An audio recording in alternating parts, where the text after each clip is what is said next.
So today we're going to be getting into a channel that's called What is Your Worldview? Creationism or Evolution? Right off the bat, we already have an issue where evolution is conflated with a worldview when evolution itself is simply just a science. It's a study of change over time for different animals. But I'm sure there are other less pedantic problems I'll have with this guy's channel once we get into it. And remember, if you want to see more responses just like this one, go ahead and hit that subscribe button. Make sure to also hit the notification icon so that you can actually get notified whenever I upload. We're going to start trying to do Mondays and Thursdays as my scheduled upload times. Let's see how that works. And with that said, let's go ahead and see what this guy has to say. Why is it that people don't believe the Bible? Now, to make you understand, this is going to be a totally different video where everything is unscripted, much like the videos I've done in the past. This is going to be talking about a lot of the reasons why people either don't believe the Bible or they think it's not true. Trust me on this. Most of those reasons are based upon misunderstandings, trivial quibbles, misrepresentations, or rather just immediate bias. Or some people might not believe the Bible because that's all they've been taught. I thought you said this was going to be unscripted. Why are you editing in things like this? Moreover, what do you mean by not believing the Bible is all they've been taught? I would argue that, in America at least, believing the Bible is all that most people have been taught, not the other way around. But I'll let you continue, and we'll see what else you have to say. That's all their parents taught them. Don't believe the Bible, don't believe the Bible, don't believe the Bible. That's all their teachers taught them. Don't believe the Bible, don't believe the Bible, don't believe the Bible. It's a lot better than to just naively believe or short-sightedly believe and follow whatever people tell you what they think is true, rather than trying to be diligent and try and search it out for yourself. I've already got a problem with how you're framing this. You see, the thing is, at least in America, believe the Bible is what we're taught, not don't believe the Bible. It sounds to me like you're trying to put up a form of projection, wherein the issues that atheists actually face are the issues that you're going to say you personally have, and the issues that you personally face are the issues that atheists have. We're seeing this right now, where he's saying that we're always told not to believe the Bible, even though that's definitely not the case, and we see projection from the Christian side as well whenever a Christian says that we have just as much faith in science as they have in the Bible. Even when this point is refuted, that one is demonstrable and the other one isn't, they still hold onto this fallacious projection, much like this guy's doing right now. They're trying to say, oh, the Bible is fairy tales. It's like believing in Santa Claus and the Tooth Fairy. You don't understand. There's a difference between praying and wishing. The Bible's not a fairy tale for grown-ups. Evolution is a fairy tale for grown-ups. So you're saying that evolution is a fairy tale for grown-ups, whereas the Bible, which has been historically proven to be inaccurate in several different instances, is somehow the one that's not a fairy tale? Okay. Everything about the Bible is historically, spiritually, and scientifically accurate. Not one spadeful of dirt has ever been uncovered that has totally disproved the Bible or anything. There's lots of archaeology going around now, especially in Israel, one country that I wish I could really visit in the future, that keeps on confirming a lot of the historical accounts that have happened in the Old Testament, especially in the New Testament. And seriously, none of that stuff has ever been confirmed for Islam or any other religion now. You're right. A lot of archaeology has been going on in places like Israel. A lot of that archaeology has been in an attempt to prove the Exodus, since all three of the Abrahamic monotheistic religions hinge on the Exodus being true. Apologia actually has a wonderful series taking down this entire claim, and the best part? He pretty much uses theistic sources during the entire course of it. You know, those sources that are biased in that they actually have a horse in the race of having the Exodus be true, those same sources, who actually are doing the archaeological digs, have come to the conclusion that not only did the Exodus probably not happen, but Moses was probably most certainly a fiction. This was not the consensus 40 years ago, but it is the consensus among scholars now. To add on to that, to anybody who's actually watched Kent Hovind speak, either in his old tapes or in his newer debates he's had on Steve McRae's channel and otherwise, I would like you to look at this guy, put Kent Hovind's face on him, and see if you notice any difference. Because to me, it seems like he's taking the actual scripts from Kent himself and simply spouting them in a YouTube video. And if you want evidence that he's a Kent Hovind fan, just look at his wall. By the way, I just want to say that history proves that Allah of Islam was nothing more than the ancient moon god of the Middle East. That's really a false religion. Are you sure about that? Because from what I understand, Allah is simply the same thing as Yahweh is. He's the monotheistic God that they serve, and they claim to be the same God that the Jews served. So if you're saying that Allah was somehow disproven, then that would automatically disprove your God as well, because they're the same God. People try to say, oh, the Bible was, it was in the Dark Ages. You know, Christianity, like, caused the Dark Ages. We're actually in agreement here. The Dark Ages are not what most people assume that they are. From what I can understand, the Dark Ages are simply an area of time where technology didn't progress at the same rate as it did in other times. It wasn't this huge regression, so at least you're accurate here. Oh my word. I've tried to make the claims clear so many times before. Catholicism was actually responsible for the Dark Ages. And now you've jumped off the deep end. Catholicism is Christianity. It might not be your particular brand of Christianity, but unless you want to engage in the no true Scotsman fallacy, your particular brand of Christianity doesn't matter. And Catholicism is not biblical by any historical, spiritual, biblical perspective at all. See, basically, true Christians were hiding during the Dark Ages. It was 1,000 years of deception, up until the AD 600s is when true Christianity was still around, and then Constantine ordered fake Bible manuscripts from Alexandria instead of Antioch, where Christians were really hiding.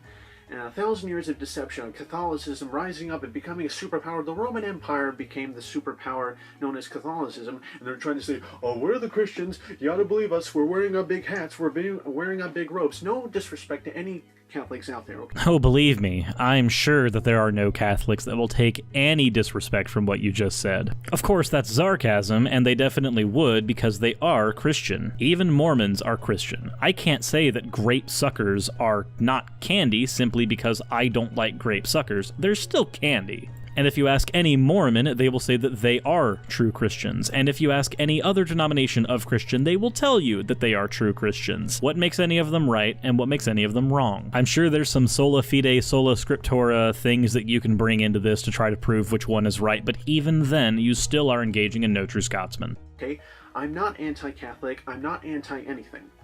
I'm for truth, I'm against error. Then why have you made this video so chock full of error? And a lot of things that Catholicism teaches is error. It tries to say paying money pays for your sins, and it's error to say burning a candle pays for your sins, and it's error to say, priest, Father, I have sinned. Would you please absolve me of my sins? That's error. The Bible clearly states the blood of Jesus Christ cleanses us from all iniquity. Moving way back, it was not until 1611 where the true biblical manuscripts were recovered, especially from places around Antioch, and that's what brought forth the King James Bible. So you're a King James onlyist. Well, there's actually a video on the Non Sequitur show that recently aired that shows that the King James onlyists are actually incorrect. Again, we can go back to the flavor analogy of before. Okay, King James actually was able to get the original manuscripts, and that's what caused a lot of people to leave Catholicism, the Dark Ages to end. It's what caused the Renaissance. Wait a minute, what? The creation of the King James only Bible created the Renaissance? Okay.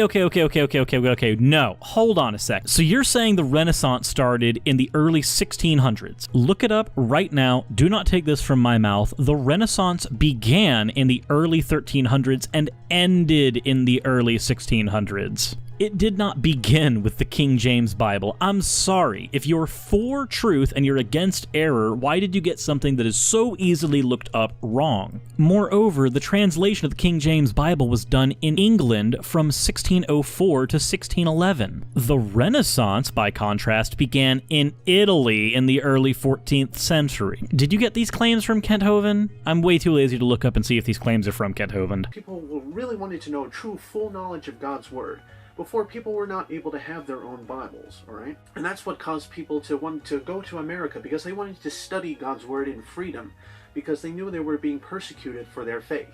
I hate to tell you, but the Founding Fathers were secularists, not Christians. They did not leave England in order to study God's Word. Because they didn't want to stay in Europe. Or people might want to make the simple accusation that there is no evidence for the Bible, and that's why we don't believe the Bible. Just take my advice with an open mind.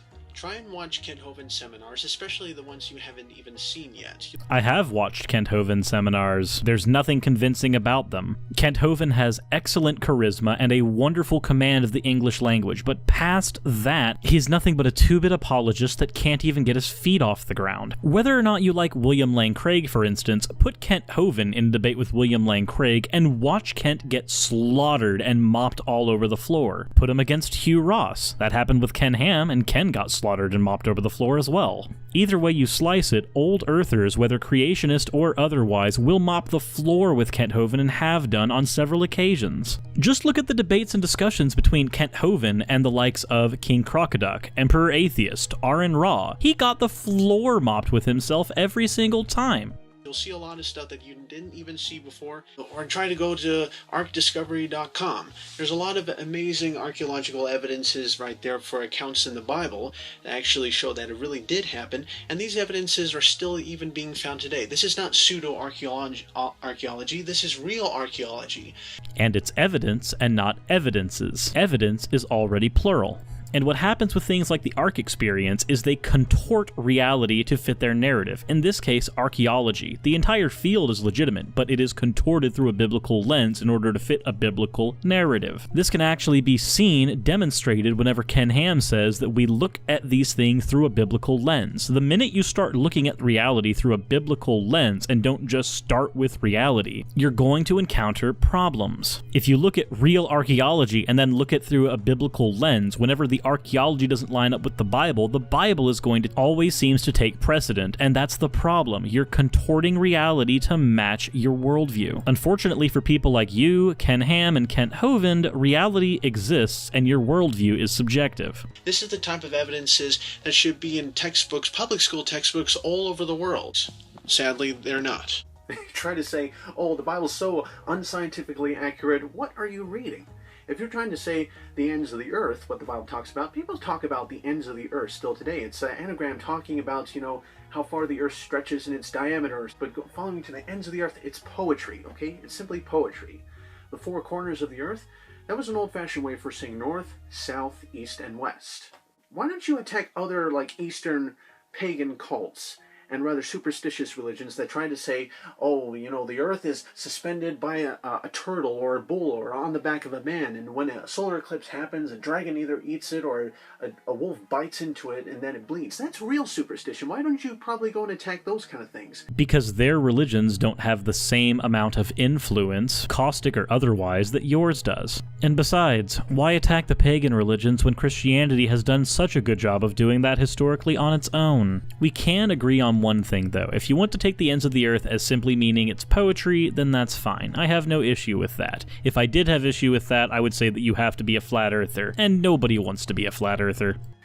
I sense some real intense bias. How people always try to attack Christianity, anything that's really Judeo-Christian, but they're so mesmerized by a lot of Eastern religions and saying, wow, Buddhism, Hinduism, wow, ooh, that kind of stuff. That's because when people don't understand those religions, they seem more mystical, but they do understand Christianity, and Christianity therefore will be put under fire because we do know about the bullshit that it does spew. I know I've done a lot of shoutouts in this video, but I'll go ahead and throw in one more. There's a video done by Genetically Modified Skeptic where he actually did visit those Eastern cultures and found that they really are no different in worship, no more or less superstitious than any other Christian religion is. I'm still not going to excuse you for your inaccurate straw man, though.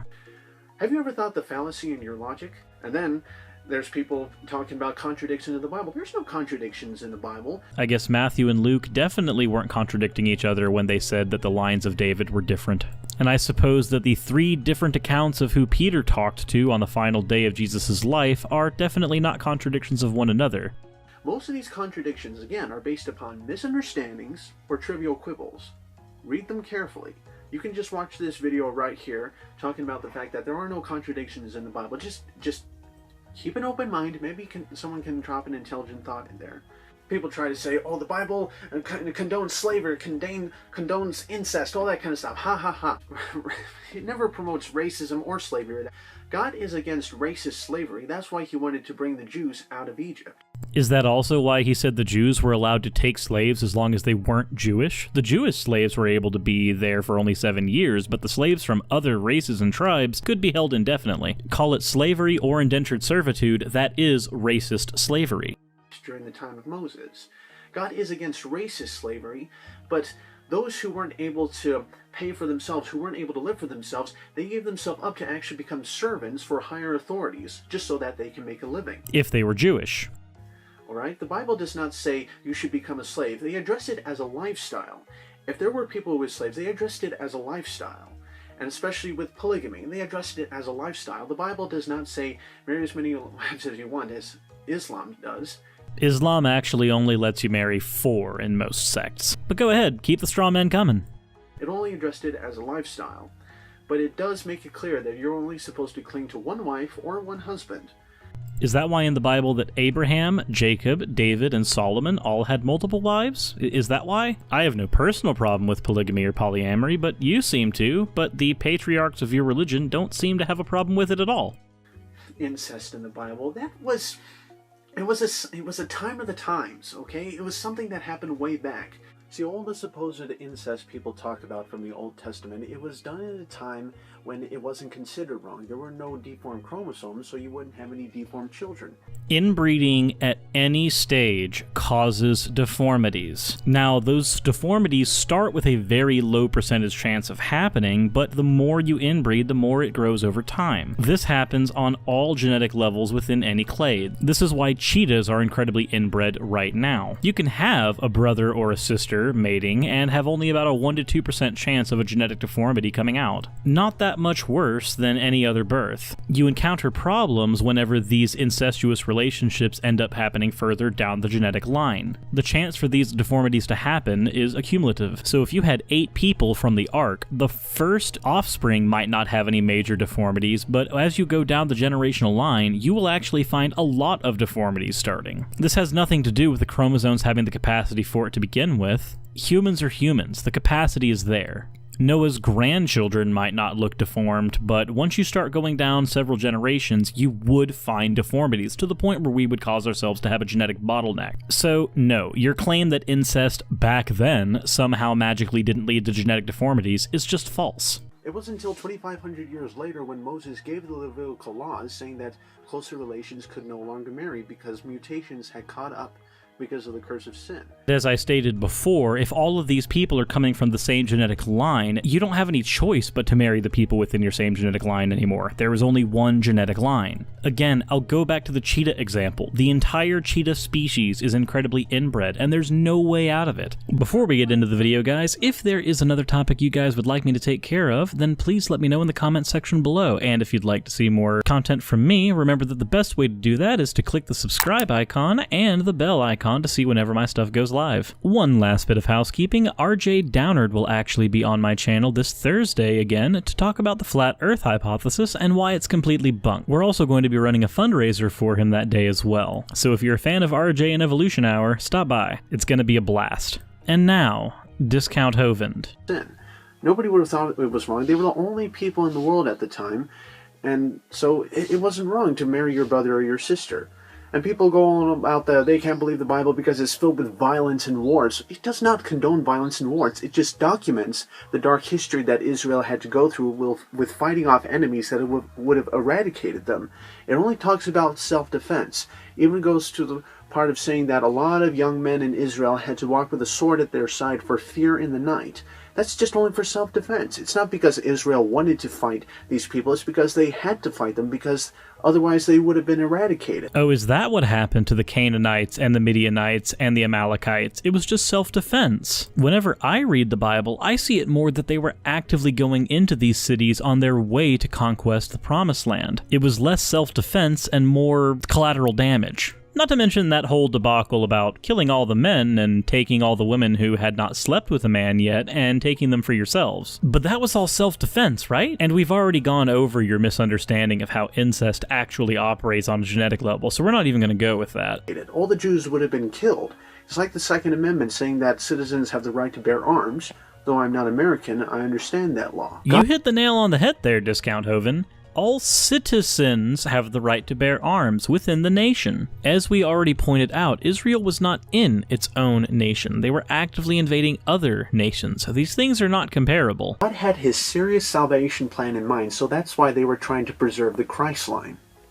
Here's another concept that's always confused me. Why would there be any need to preserve the Christ line when Christ's blood did not flow through the line of David? Even though Matthew and Luke don't agree on the actual lineage of Christ, there is one thing they agree on, and that's tracking the lineage through the male heirs. You want to know which half of the relationship had nothing to do with the birthing of Jesus? The male half. If Jesus was supposed to be born of a virgin, then the father would have had nothing to do with the birth. Therefore, coming through the line of David and preserving the line of Christ makes absolutely no sense. There's no need to protect a line that's not going to be going anywhere.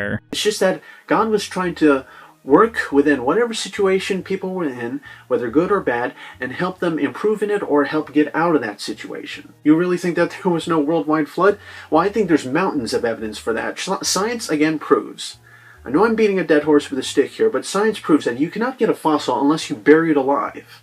And what's the evidence for a worldwide flood? Billions of dead things buried in rock layers laid down by water all over the earth. Alright, Ken Ham. You're about to make me retitle this video Discount Ham instead of Discount Hovind. You're literally just spewing rhetoric that he has said several times and have been refuted by people like Pelagia, Bill Nye, and the entire scientific community. But we're not going to stop there. I'm going to point out why the rhetoric you're using is simply that, just rhetoric. The reason why what you're saying has been repeated is because in a big way, humans like simple answers. People like very quick, efficient answers to their questions and their problems. And the problem of the worldwide flood is a lot bigger than that. You know what causes billions of dead things all over the ground? Billions of years of things dying. Also, a worldwide flood does not immediately fossilize a creature. There's very specific instances that have to be met in order for something to be fossilized. These instances of circumstance are not always met by an incredibly fast and strong turbulent water slide.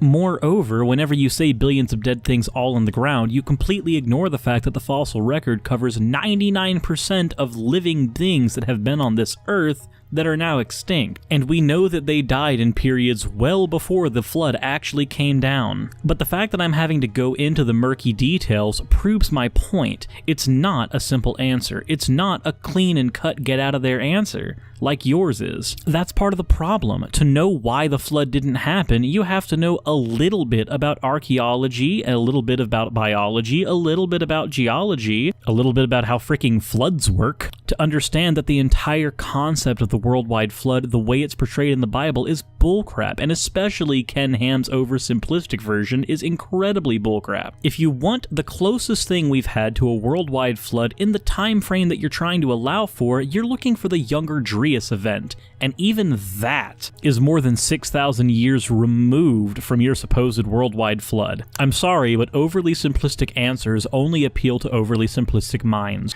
If you just leave something dead there on the ground, it's either going to rot, rust, die, fall apart, break down, or other organisms will come and eat it. And the fact is, human bones and dinosaur bones have been found together in the same rock strata.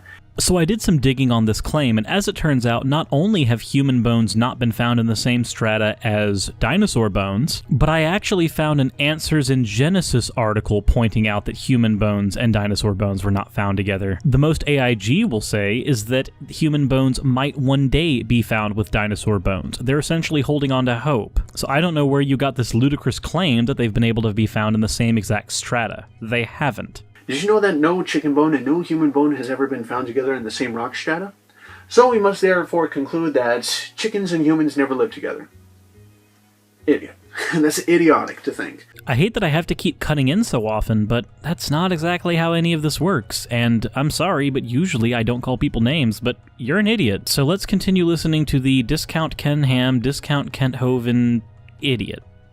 If actually the world was covered with water, it could have looked something like that. This is actually off a plastic bottle, but this is a really nice, interesting illustration of this blue sphere. Seriously, all the hills under the high heaven were covered, and you're trying to say, oh, the water was over Mount Everest. Mount Everest did not exist before the flood. If you read Psalms, it says that the mountains arose and the valleys sank down and the water rushed off.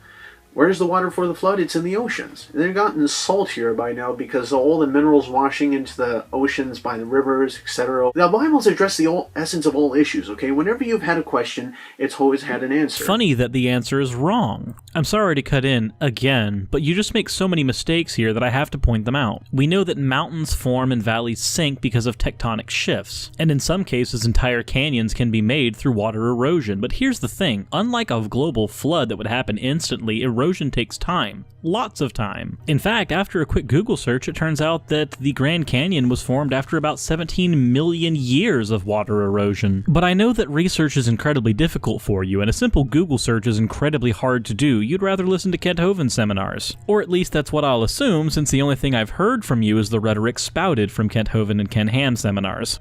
It says God is an invisible God, but he's also a personal God. He's also come down in the form of a human before, just so that he can have, eye contact with us. He wants a personal, loving relationship with us. There are many people out there who try to say that, all religions lead up to the same mountain. I say, no, you're going to have to throw Christianity out of there. Because Christianity is the only religion where God comes down the mountain to you.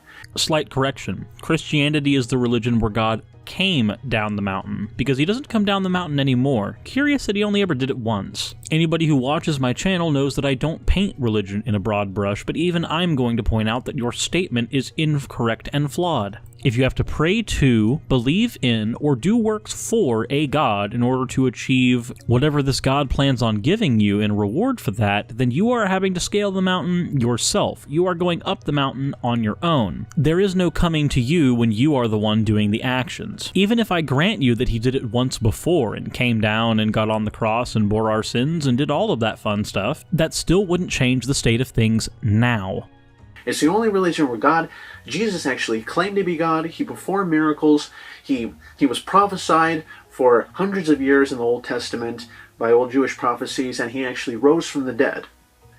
No other prophet, no other religious prophet or teacher has ever risen from the dead like Jesus did. Well, one, if you go to India, you'll find plenty of people who perform miracles and have prophecies based on them who are worshipped as if they are gods. And two, resurrection? Now we're in the territory where you need to start explaining some things, because as far as I can tell, there is no historical evidence of a resurrection. Maybe your prophet brought himself back from the dead in the narrative, but we have no historical evidence of that happening. Krishna is dead. Actually, Mary is dead. Lenin is dead. Muhammad is dead. Darwin is dead. Buddha is dead. All human, okay? And the Bible says that actually religion is a fallacy. Religion is bad. But the religion that is good and nice, in God's eyes especially, is trying to attend to the orphans and the widows, like taking care of them. That is religion that is good in God's eyes. If I were to correct you again, those are good things. Those are good things that exist independent of religion. Now, some people might do those things because of their religion. They might do those things because they feel that God wants them to. But just as many people can do bad things for the same reason. So if we take the religion out, what do we find? Well, we find good people doing good things. They don't need religion to do that, and people don't need religion to do bad things. So if I were to redefine this, I would say that these are acts your God likes. They are not necessarily religious. They say all the Bible's for dummies, especially. I read testimonies about people who just decided to read the Bible just because they were curious about it, and they said it made sense in every way. I like how the President Abraham Lincoln said, "I'm firmly engaged in a biblical study of the Scriptures. I know it's God's Word because it finds me where I am." I heard a different testimony by someone who said, Richard Dawkins' book did not make me an atheist. The Bible made me an atheist. Well, why? Because you had a preconceived idea that you decided was going to make you an atheist. You decided to look for all the bad stuff in it. Well, there's a negative side to everything, but there is a difference between a commandment in the Bible and a historical account. I'm probably going to catch some flack for this, but I do find most of Dawkins' books to be targeted at atheists and not Christians, in that they're wonderful reading material when you are an atheist, but they're thoroughly unconvincing when you are a Christian. I'm sure there are some exceptions to that rule, but that's generally what I get out of them, and I actually enjoy his books. I have heard more people say that reading the Bible made them an atheist because it was either inconsistent or morally reprehensible, or in some cases, just factually wrong. No Richard Dawkins book needed, but thank you for the incredibly easy to knock down straw man. People try to say, oh, but it's too hard. I'm going to have to obey all these commandments. Look, it's very simple. Love God and love your neighbor, and that's it. That's a whole new commandment that Jesus revealed especially more in the New Testament. The Ten Commandments were basically to show that we're far from God. We're separated from God. It's just that all these commandments we're not able to keep. But the fact is, the blood of Jesus Christ, when he sacrificed himself on that cross, totally covers over all sins. And all it takes is real simple faith to receive God into your life and start having a brand new life, okay? Now, basically, it's the Holy Spirit that you invite into your heart that gives you a whole brand new lifestyle, okay? Just to mention, it is not my job to convert anyone. Well, I'm glad it's your job not to convert anybody because you suck at it. Just like I'm glad it's not my job to deconvert anybody. I don't care if somebody deconverts. They can have their religion. I just want them to think. I've had some incredibly good conversations from pagan thinkers, from Christian thinkers, from atheistic thinkers, from agnostic thinkers. I have no reason to believe that these people should leave their religion. I just want them to be good people. So just as I'm glad that it's not your job to try to convert me, I'm glad it's not my job to try to deconvert you. It's only God's job to work in the hearts of people. It's only my job to tell people a lot of important things. Understand this. Any of you viewers watching this, nobody's forcing anything on you. Following Jesus Christ is a decision you guys are going to have to make for yourself. You may not want to accept him, because he'll change your life. You'll never be the same.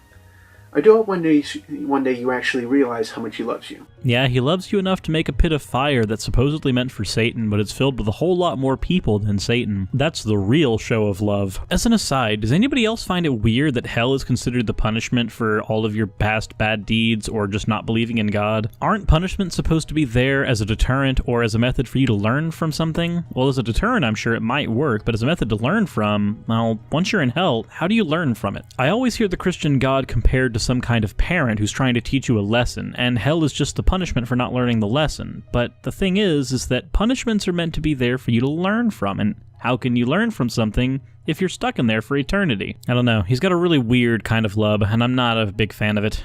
There might be even some sad testimonies of people who said, oh, I was in a large group of Christians, and they were all so stupid or weird or etc., etc. They were so rude, especially. But so what?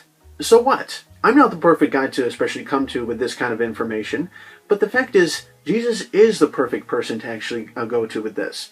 If there would be a lot of stupid or ignorant or rather mean-spirited people out there who try to profess they are Christian, well, not everyone who claims they are Christian are, first of all. And second, that's not how you tell. And thirdly, the Bible gives the lifestyle, the Bible gives the personality of forgiving each other and being kind to one another just as God forgave you and how God wants to be kind to you. Okay, that's fair, but I can do all of that without being a Christian, so how can you then tell that I am or am not a Christian? I could be living that lifestyle 100%. And how would you tell? Not to mention, if somebody claims they're a Christian and accepts Jesus Christ into their heart, then at that point, they're a Christian. Even if they're an asshole, they're still a Christian, right? The personality need not apply. In fact, I don't think it's even applicable here.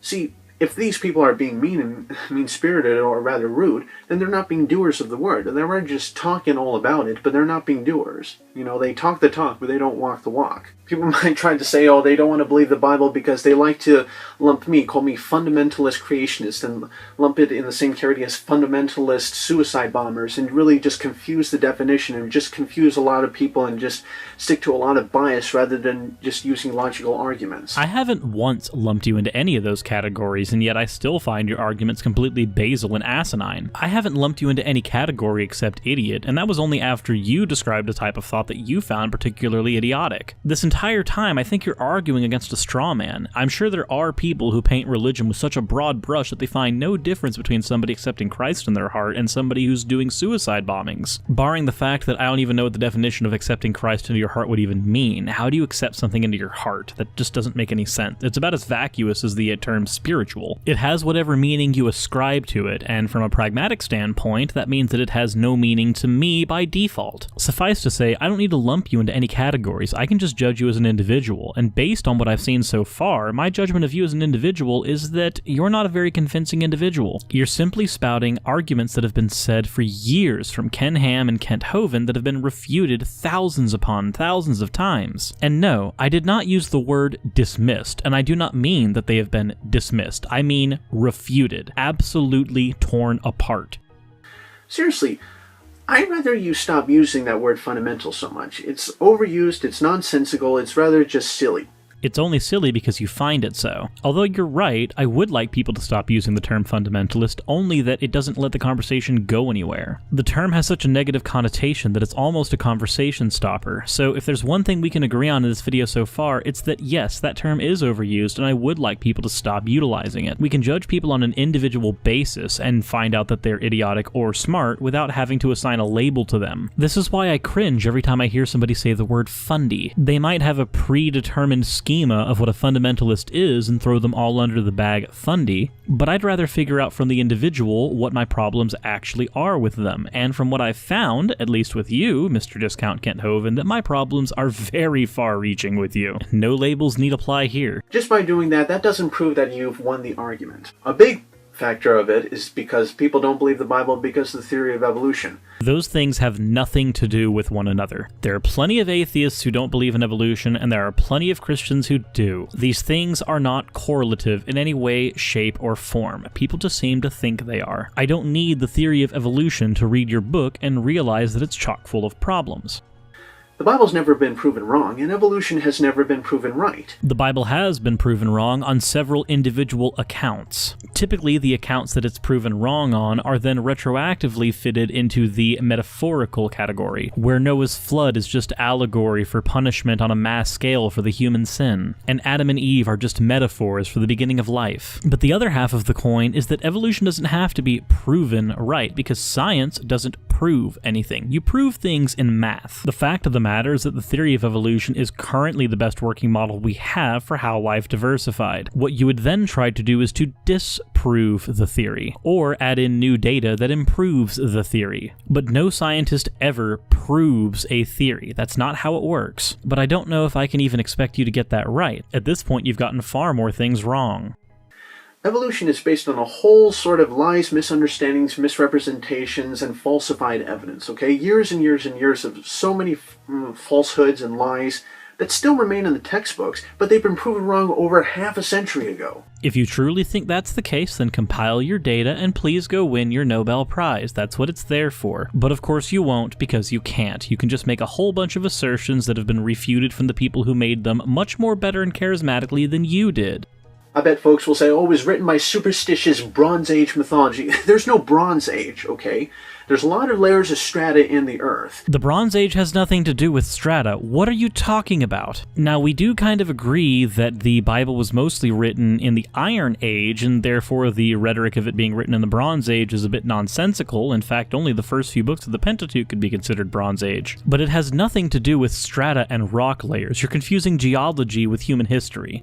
But those were all buried by a flood. None of those represent ages.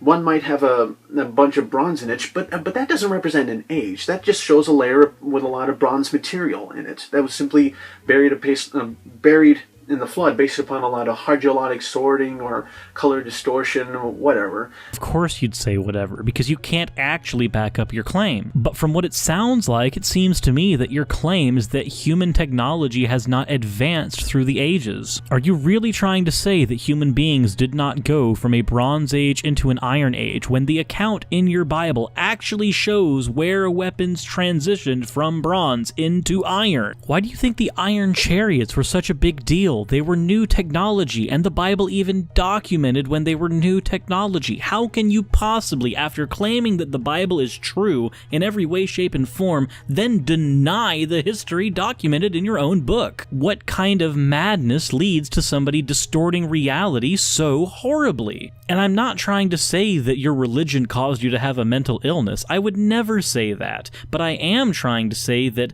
your religion has distorted your perception of reality so far that you can't understand fact from fiction. And it seems to me when the facts get in the way of your fiction, you invent more fiction in order to make up for the fact that the facts are there. But seriously, superstitious, no. What man would write such a thing in the Bible as saying the heart is deceitful above all things and desperately wicked?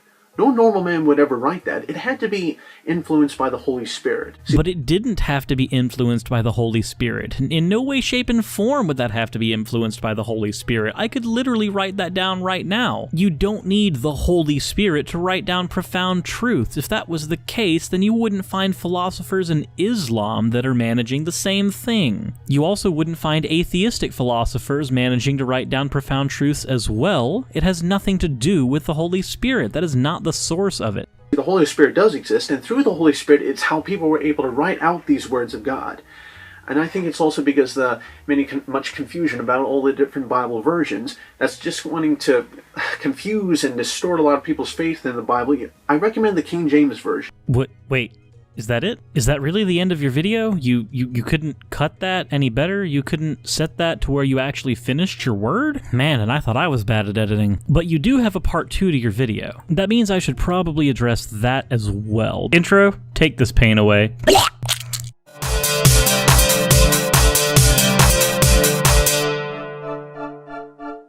If you're wondering how my body reassembled, I'll provide as adequate an explanation as you'll probably hear from the discount Hovind today. That is to say, we're moving on to the next topic. Remember that RJ Downard will be coming on my channel this Thursday the 23rd at 9:30 p.m. to discuss Flat Earth and why it's bunk. And if you happen to be a Flat Earther and you'd like to be a part of that live show, then please send me an email. I'd love to have you on. Also, the best way to be notified of when that actual episode goes live would be to subscribe and hit the notification icon. It's also one of the most immediate and best ways you can support my channel. You know, besides Patreon and the merch store. You know, that's enough plugging. I think it's time to go ahead and re-experience the injuries that my intro gave me by listening to more of this discount Hovind's rhetoric. I believe any version of the Bible can really lead someone to Christ and tell them a lot of truth. But if you truly want to be a Bible student, I mean, if you really want to hold a preserved Word of God, I mean, if you ever come to the position of defending the Bible, you're going to have to get a King James. Because most of the versions I'm aware of have some real serious errors and contradictions built in, like the American Standard Version or the NIV. But I'm not aware of any in the King James. That's probably because you haven't read the book thoroughly. Not to mention, saying the King James is incredibly accurate compared to other versions is kind of laughable when you consider the fact that it's written in the verbiage of Old English. I'm very certain that Jews and Greeks and Israelites just so happen to speak an Old English dialect. Just kidding, they didn't. Not to mention the translations of the King James Version started in 1604 and the penning was finished in 1611. That's a pretty long time to be far removed from the original creation date of your documents. Perhaps a lot of people don't want to believe the Bible because they have too much pride to admit they've been wrong. Pride is the first thing on God's hate list. Not that he hates that kind of stuff, it's just that he's sad about this stuff and it's the worst thing that can ever distort our relationship with him. I mean, I can kind of understand an omni-being saying that you shouldn't be prideful of the small things that you're capable of because of the things that he's capable of, and pride can lead to error in a lot of ways. I do find that humbleness and humility tend to go further, but I think the difference here is that from your point of view, you need to not be prideful because a God is going to say, oh no, don't have pride, whereas for me it's just that I don't personally value that. Pride is the first thing on God's hate list. It's the thing that can make us think, oh, I'm smart, I can figure it out for ourselves. You know, the fact about living a Christian life is all about the humility and the humbleness that you give yourself, that comes into you once you receive Christ into your life, okay? There's no contradictions in the Bible. There is contradictions in the Book of Mormon.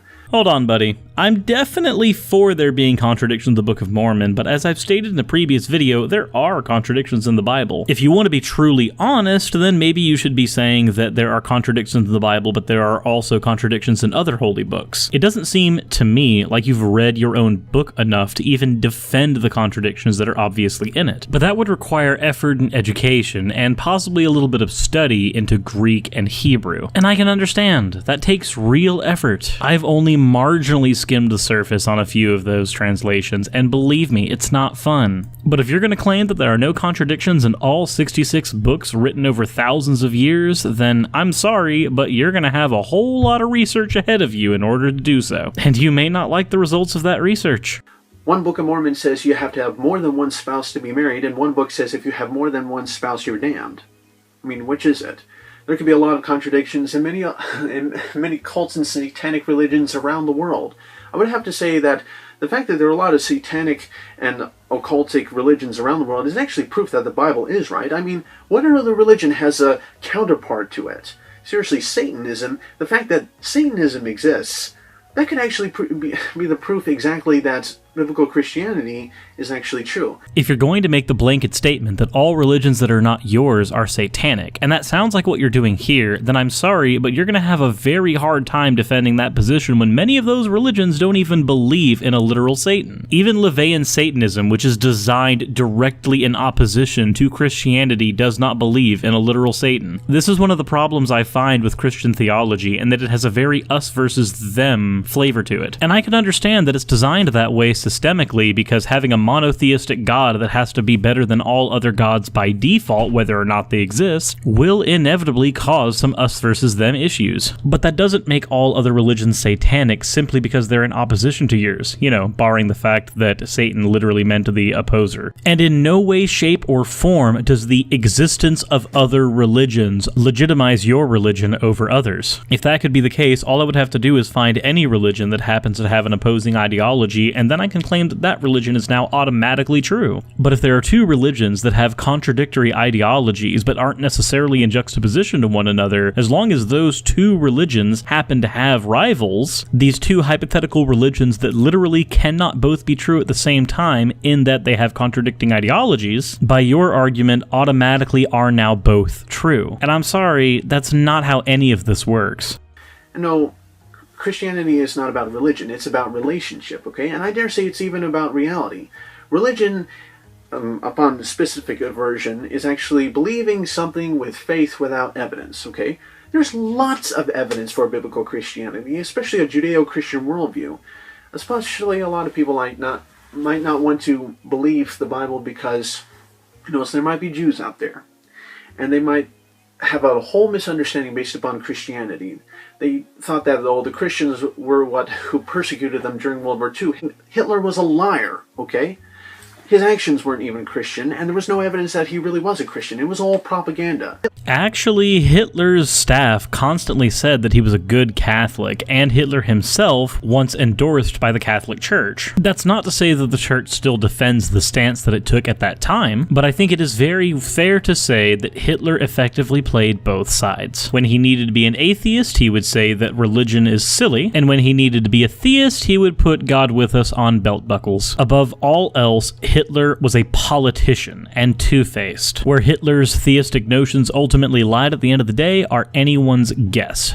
See, it was Hitler's eugenics movement that was fueled by Darwinian evolution that caused him to want to eradicate the Jews. While from what I've been able to gather, the education system in Germany actually heavily supported the theory of evolution, it does not necessarily mean that that de facto led to Hitler believing that any particular religion or race should be eradicated. Hitler was an advocate for eugenics, not evolution. True Christians are best friends to Jews. I mean, even Muhammad knew that. He even wrote that in the Quran, in some surah, I forget which. But Christians love Jews. I've got a huge soft spot for Jews, and I'm a huge supporter of Israel, and I'm against any bias that comes against Israel and trying to say that Israel is the enemy or an apartheid state. That is all just bull, okay? Mind my language, but it's just bull. Again, people will say that the Bible is not for smart people. It has no advancement in science whatsoever.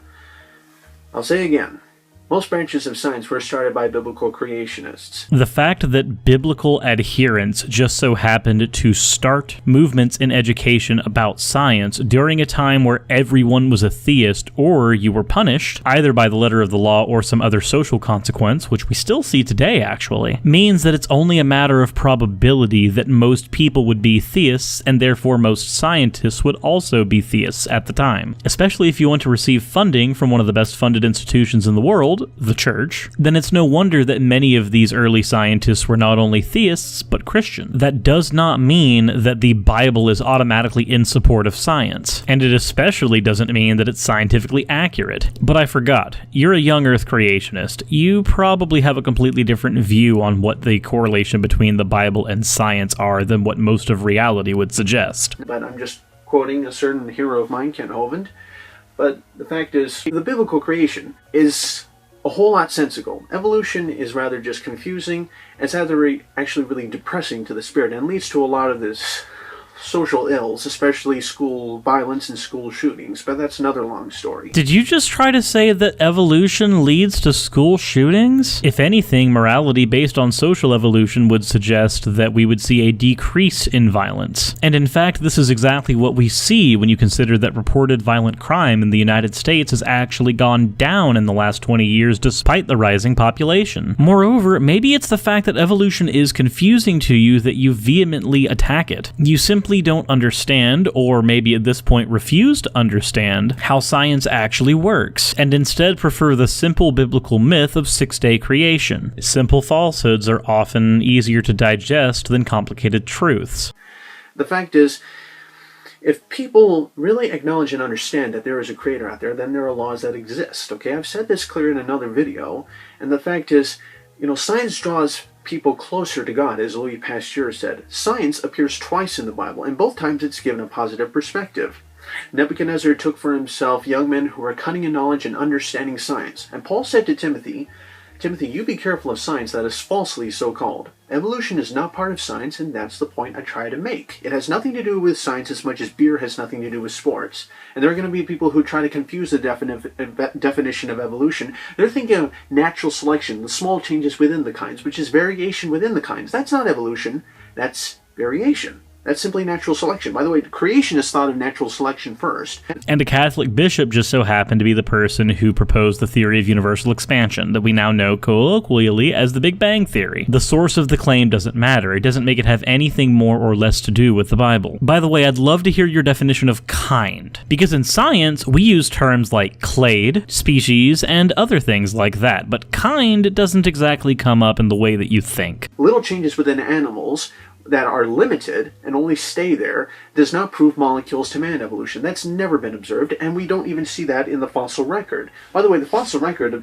might be clams all the way up to birds. That's based upon a flood. Perhaps clams are at the bottom because when a flood happens, clams are already at the bottom, and birds are at the top of the geologic column because birds are the last to outrun a flood.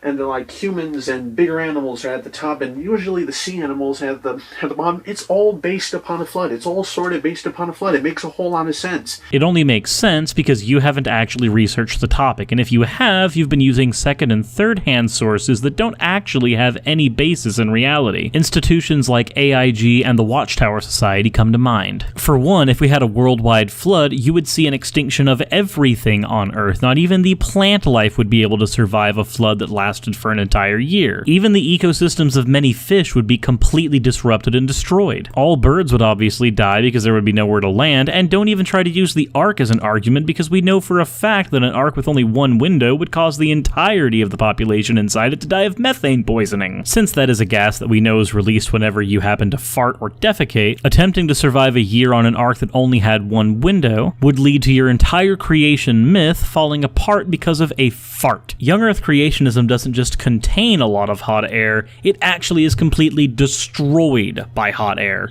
And why is it that evolution is still around when a lot of the evidence has been put forth that actually shows that evolution is wrong? It's because evolution is a religion. It's a carefully protected state religion. People don't want to believe that there's a God because, as a quote from this one guy who I forget says that, I guess the reason why we left at the origin of species was the idea of God interfered with our sexual mores. Now we're getting to the truth. We don't want God telling us what to do.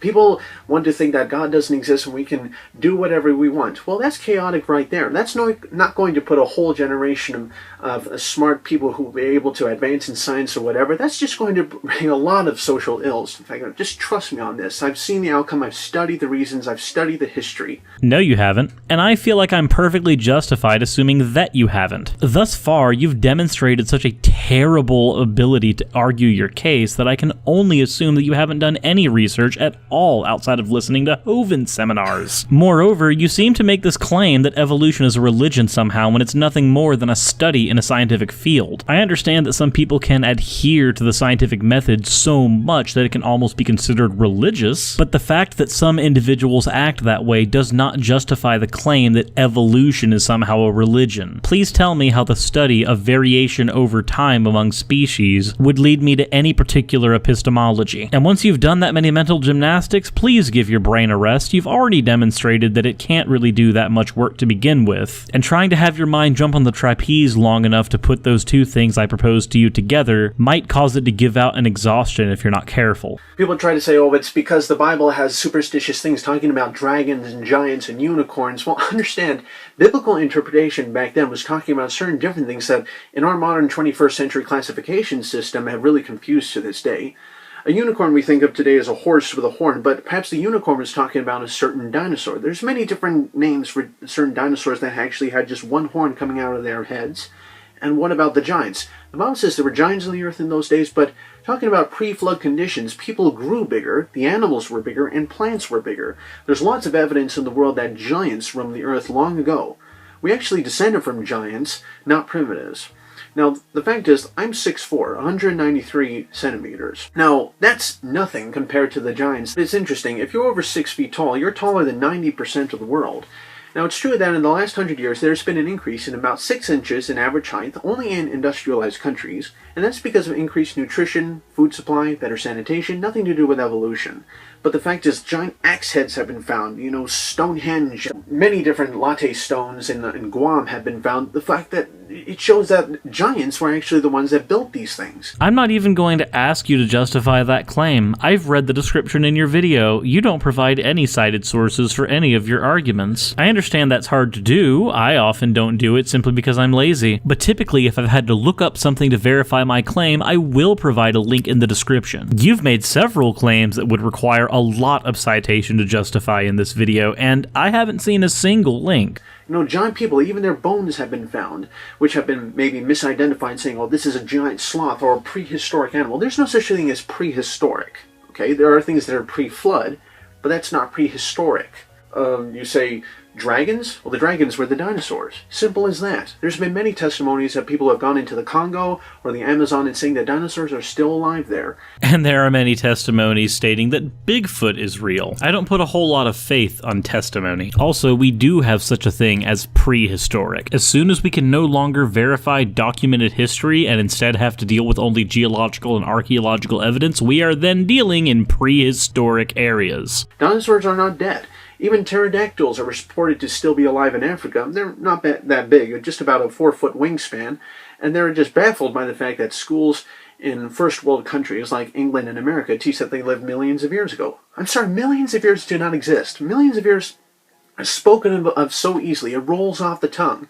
But when we actually observe what these unimaginable eons of time actually talk about, we find they don't match what we observe. No, millions of years actually are exactly what we observe. What we observe is an Earth that's 4.4 billion years old, and when we use measurements involving the speed of light, we do find an age of the entire universe to be well over 13 billion years old. You know what we don't find evidence for? A young Earth. And that's the reality of it. That's the truth, and just deal with it, whether you like it or not. I don't think you're the type of person who should be telling other people to deal with reality whether they like it or not, since you've been denying reality for the 20 minutes on this episode alone. The fact why dinosaurs are so scarce right now is because people have been killing them off over hundreds of years, and that's why there are thousands of legends of people killing off dragons. People would try to say they don't want to believe the Bible because the Christians they're horrible, they're ruthless, they're so maniacal.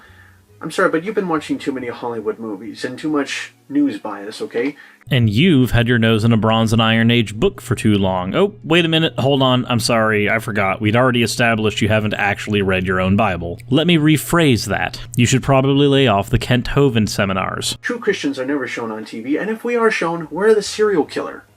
Kent Hovind's been on TV. By your logic, he's automatically a serial killer. I mean, he's beat one of his children at the dentist office before, but that's not the same thing as being a serial killer. They are often trying to make fun of Christians in Hollywood movies. That's just unbelievably horrible. I'd call Hollywood Hollyweird right now. They're just being so antisocial and just rather so weird and trying to treat us all like we're all idiots. Just try turning off that TV and focusing on reality, okay? Turn off the Kent Hovind seminars and start focusing on reality, okay? See, it works just as well on the other end, too. Dinosaur Adventureland is not reality. The Ark Park is not reality. Creation today is not reality. And if you think any of these misinformation mills are reality, then I apologize, but you've been severely misled. True Christians are people who are really into the fruits of the Spirit, which are all 9: love, joy, peace, patience, kindness, goodness, faithfulness, gentleness, and self-control. It's all about love, acceptance, and forgiveness, okay? People will try to say, oh, the Bible's filled with superstitious promises and unfulfilled promises. Well, people were laughing for a while when there was prophecy in the Bible talking about Israel coming back. And Israel did come back in 1948. And people were beginning to see and understand, wow, the Bible's prophecy is amazing. And I'm the big guy on end-time prophecy. Of course you are. Of course you are. If you guys are watching this, Prophet of Zod, Cosmological, are we going to have to do a prophecy report part 4 on this guy? He's already admitted that that's an arena that he likes to fight in. Am I going to have to honestly return to that series? But I feel like especially creation evangelism is really important, because if you really want to be showing people the true origins and really wanting to show the message of Jesus Christ to them, they're going to call it Christianese if they don't understand what it is. See, it's like starting in the middle of a book. It's like starting in the middle of a movie. If people won't understand like who Jesus Christ was or what sin is unless you talk about the beginning, Genesis. If you don't understand, I'll bring you back to the beginning. Then people will be able to understand.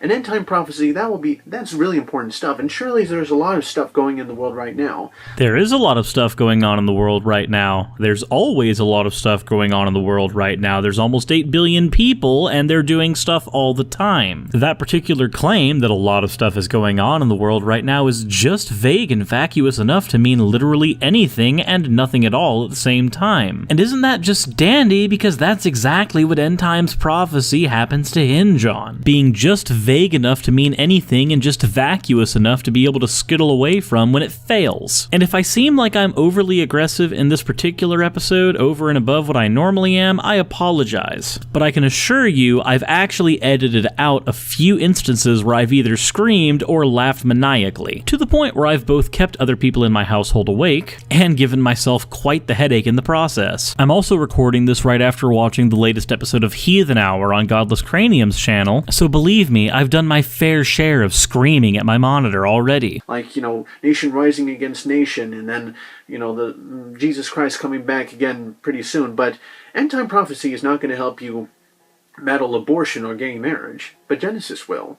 Genesis will help you fight abortion and gay marriage? What kind of absolute madness are you into? What drugs are you doing? You could be a millionaire selling that stuff instead of being a failed apologist on YouTube. If whatever you've been taking to come to the conclusions that you've come to is powerful enough to delude you so hard that I can only imagine what its value would be on the black market. This just in, folks. In the beginning, God created the earth, therefore we've now debunked the entire pro-choice argument. Also, you can't be gay because, curse of Ham or something.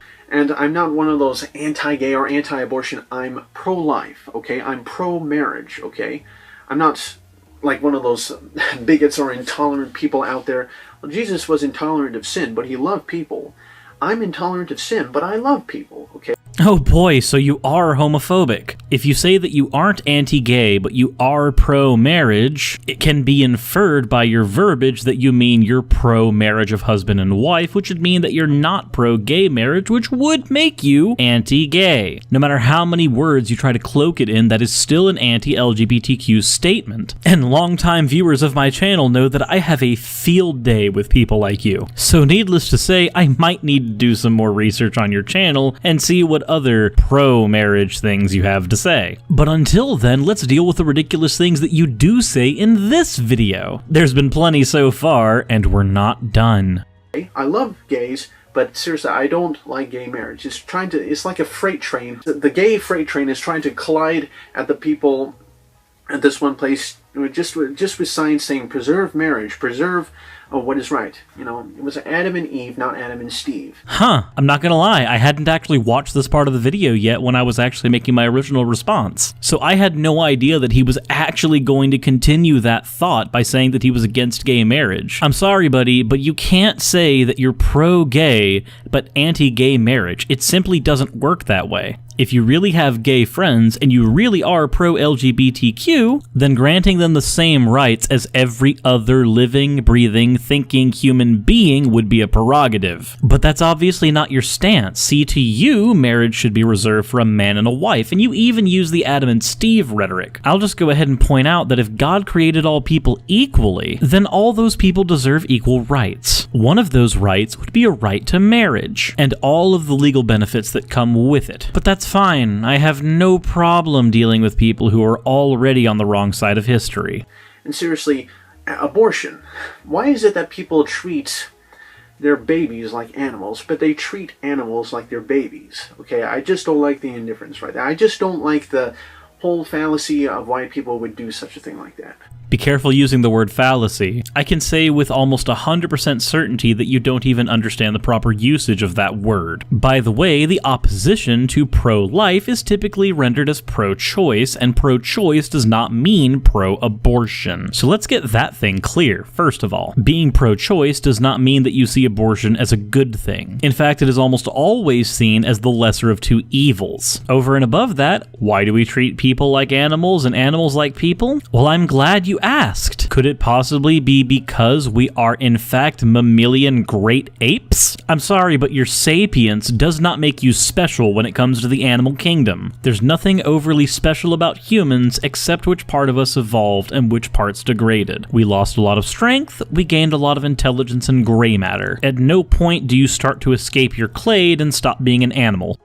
And lastly, but most importantly, I'm a guy from Japan, okay?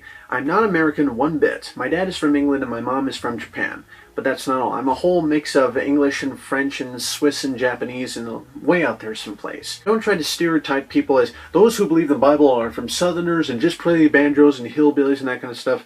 That's not the stereotype. Typically the stereotype is that in America there are Christians everywhere, but you typically have your more fire, brimstone, and hellfire brand in the South, and you have your more laid-back brand of Christian in the North. At least from what I've been able to tell, that seems to be the case. Well, some of them may be like that, but that's not what the stereotype is. Don't try to stereotype anything. That's rather really filled with fallacies and logical fallacies, and that's no argument whatsoever, okay? But you are a walking young earth creationist stereotype, and I will forever be able to point to you on my channel as one of the main reasons why I argue against it. Christianity in and of itself may not be stupid and lead to people becoming stupid, but young earth creationism definitely does. And you are forever going to be the wonderful preserved specimen that proves that point.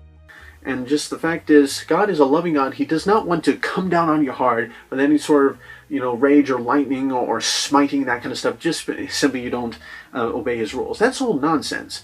The rules and commandments in the Bible were made for our good. It's because God cares about us. He's a personal God, and there is evidence that he does exist, and angels exist, and demons do exist. Where? What kind of evidence? You stated your claim, now please provide your evidence for it. Oh wait, we're near the end of the video? Yeah, you're not going to be doing that. I mean, try to watch this amazing testimony right here by a guy named Nigelium.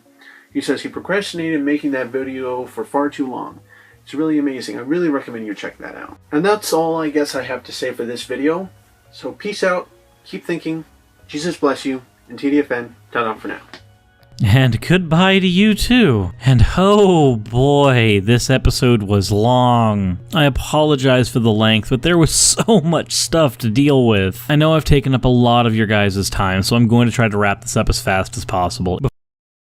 And that's all I've got to do to get out, right? Sure. One more response, one more video, one more debunk, and I'm done. Well, you will be done in here. You'll never be done debunking videos, though, let's be honest. Okay, yeah, but I'd like to get back to my chair. It's comfy. Standing in a locked position because I'm a poorly animated cartoon isn't comfortable. Alright then, let me present who you'll be debunking.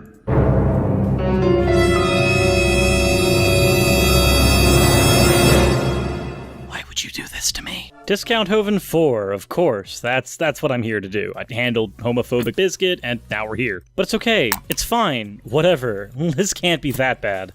What up, y'all? Oh my god. It's going to be that bad. It's me, Josiah David, aka I2R35, and here I am back with another video. I thought I'd even discuss in this the fact that I'm even wearing this mask because I even represent a cause. And you know what? It's probably as cringy as the fact that I call myself Suris the Skeptic. So what are we calling you? Discount Hovind the Anon? And you all know my face already, so I'm gonna have to take this off since I'm not exactly anonymous. Well, I'm glad you did that, because I can take you much more seriously now. Then again, after the last 3 videos I did on you, I'm not sure taking you seriously is the best way to go about this video, but I am going to at least grant it. But dealing with crime? How am I supposed to deal with it? I'm just one person, aren't I? Well, the fact is, dealing with crime is much more than just a sense of telling people, don't do this, don't do that, here are the rules, you gotta follow this. Holy shit, we're actually beginning the video with us in agreement. You're right, dealing with crime is much more than just setting out laws for people to follow. There's issues of racism, gentrification, poverty, individual needs, all kinds of stuff that I can't even get into. I'm actually really interested now. How do you plan on tackling these issues? It's more of a philosophical, foundational review, or even aspect of it. Wait, what? That was Jordan Peterson levels of word salad. The fact is, you know, if evolution is true, how do we tell right and wrong? And he walked straight into evolution! Straight into it! Why? Okay, look, societal evolution does provide a very good reason as to why moralities developed the way they did. Moral societies tend to be societies where people can live longer, and when they live longer, they get to reproduce, which is the main thing evolution cares about. So evolution does a pretty decent job of explaining how morality came to be the way it is today. So let's hear your take. I'm sure this will be enlightening. The fact is, everyone is trying to picture this utopia, peace, harmony, and unity. Well, I'm going to have to jump right ahead and say that that's not going to happen until the Prince of Peace, Jesus, comes himself first. Until he comes back, there isn't going to be any peace on the earth. There's always this dividing and always these crimes going on. And what is the fact of getting rid of all this crime? What is the fact of getting rid of all this crime? But there's so much I want to unpack in your sentences, but they're not real sentences! For me to properly parse out and debunk and address anything you've said, the things you've said need to line up with the way we typically use the English language. Jordan Peterson may abuse words, but you just throw them in a blender. That wasn't word salad that you just did there. That was a word smoothie. A word smoothie made of nuclear fruit. Well, I'm not apologizing when I say that it actually starts in school. What? When a kid goes 12 or 15 years to school, how is he going to view the world? Is he going to think of it as created or evolved? Why does that matter? The fact is, if life is just a coincidence and there are no rules and there is no such thing as absolutes and everything is a coincidence and everything happens by chance, then why not just act like animals? Why can't I just do whatever I want, since I am the god of my own universe? What you're describing is social anarchy. Moral nihilism is not social anarchy. Go and ask a moral nihilist. That's what you're trying to describe, and they're going to tell you that that's not what it means. Moreover, to actually address what you've said, because this sentence was actually constructed in a way that I can parse out what it means, the fact that something was an accident doesn't mean that it can't gain structure later. I have several friends who were accidents, and they still gained structure later in their life. The way something began and the way something ended up can be two completely separate things. Case in point, flat earthers could be born having tons of potential. Many times, flat earthers go the first 20 years of their life understanding basic scientific principles, and then it all goes out the window later. If a bunch of beings find themselves randomly on an island by accident, what's to say that they can't create a society out of it? Replace the island with Earth and replace a bunch of random beings with Homo sapiens sapien, and here we are. And here's another point. Science doesn't tell us anything about what is right and what is wrong, what is just or unjust. It only shows us how the world works. On this, we agree. I don't have anything to say about that. By the way, how the world came into being is another whole different story.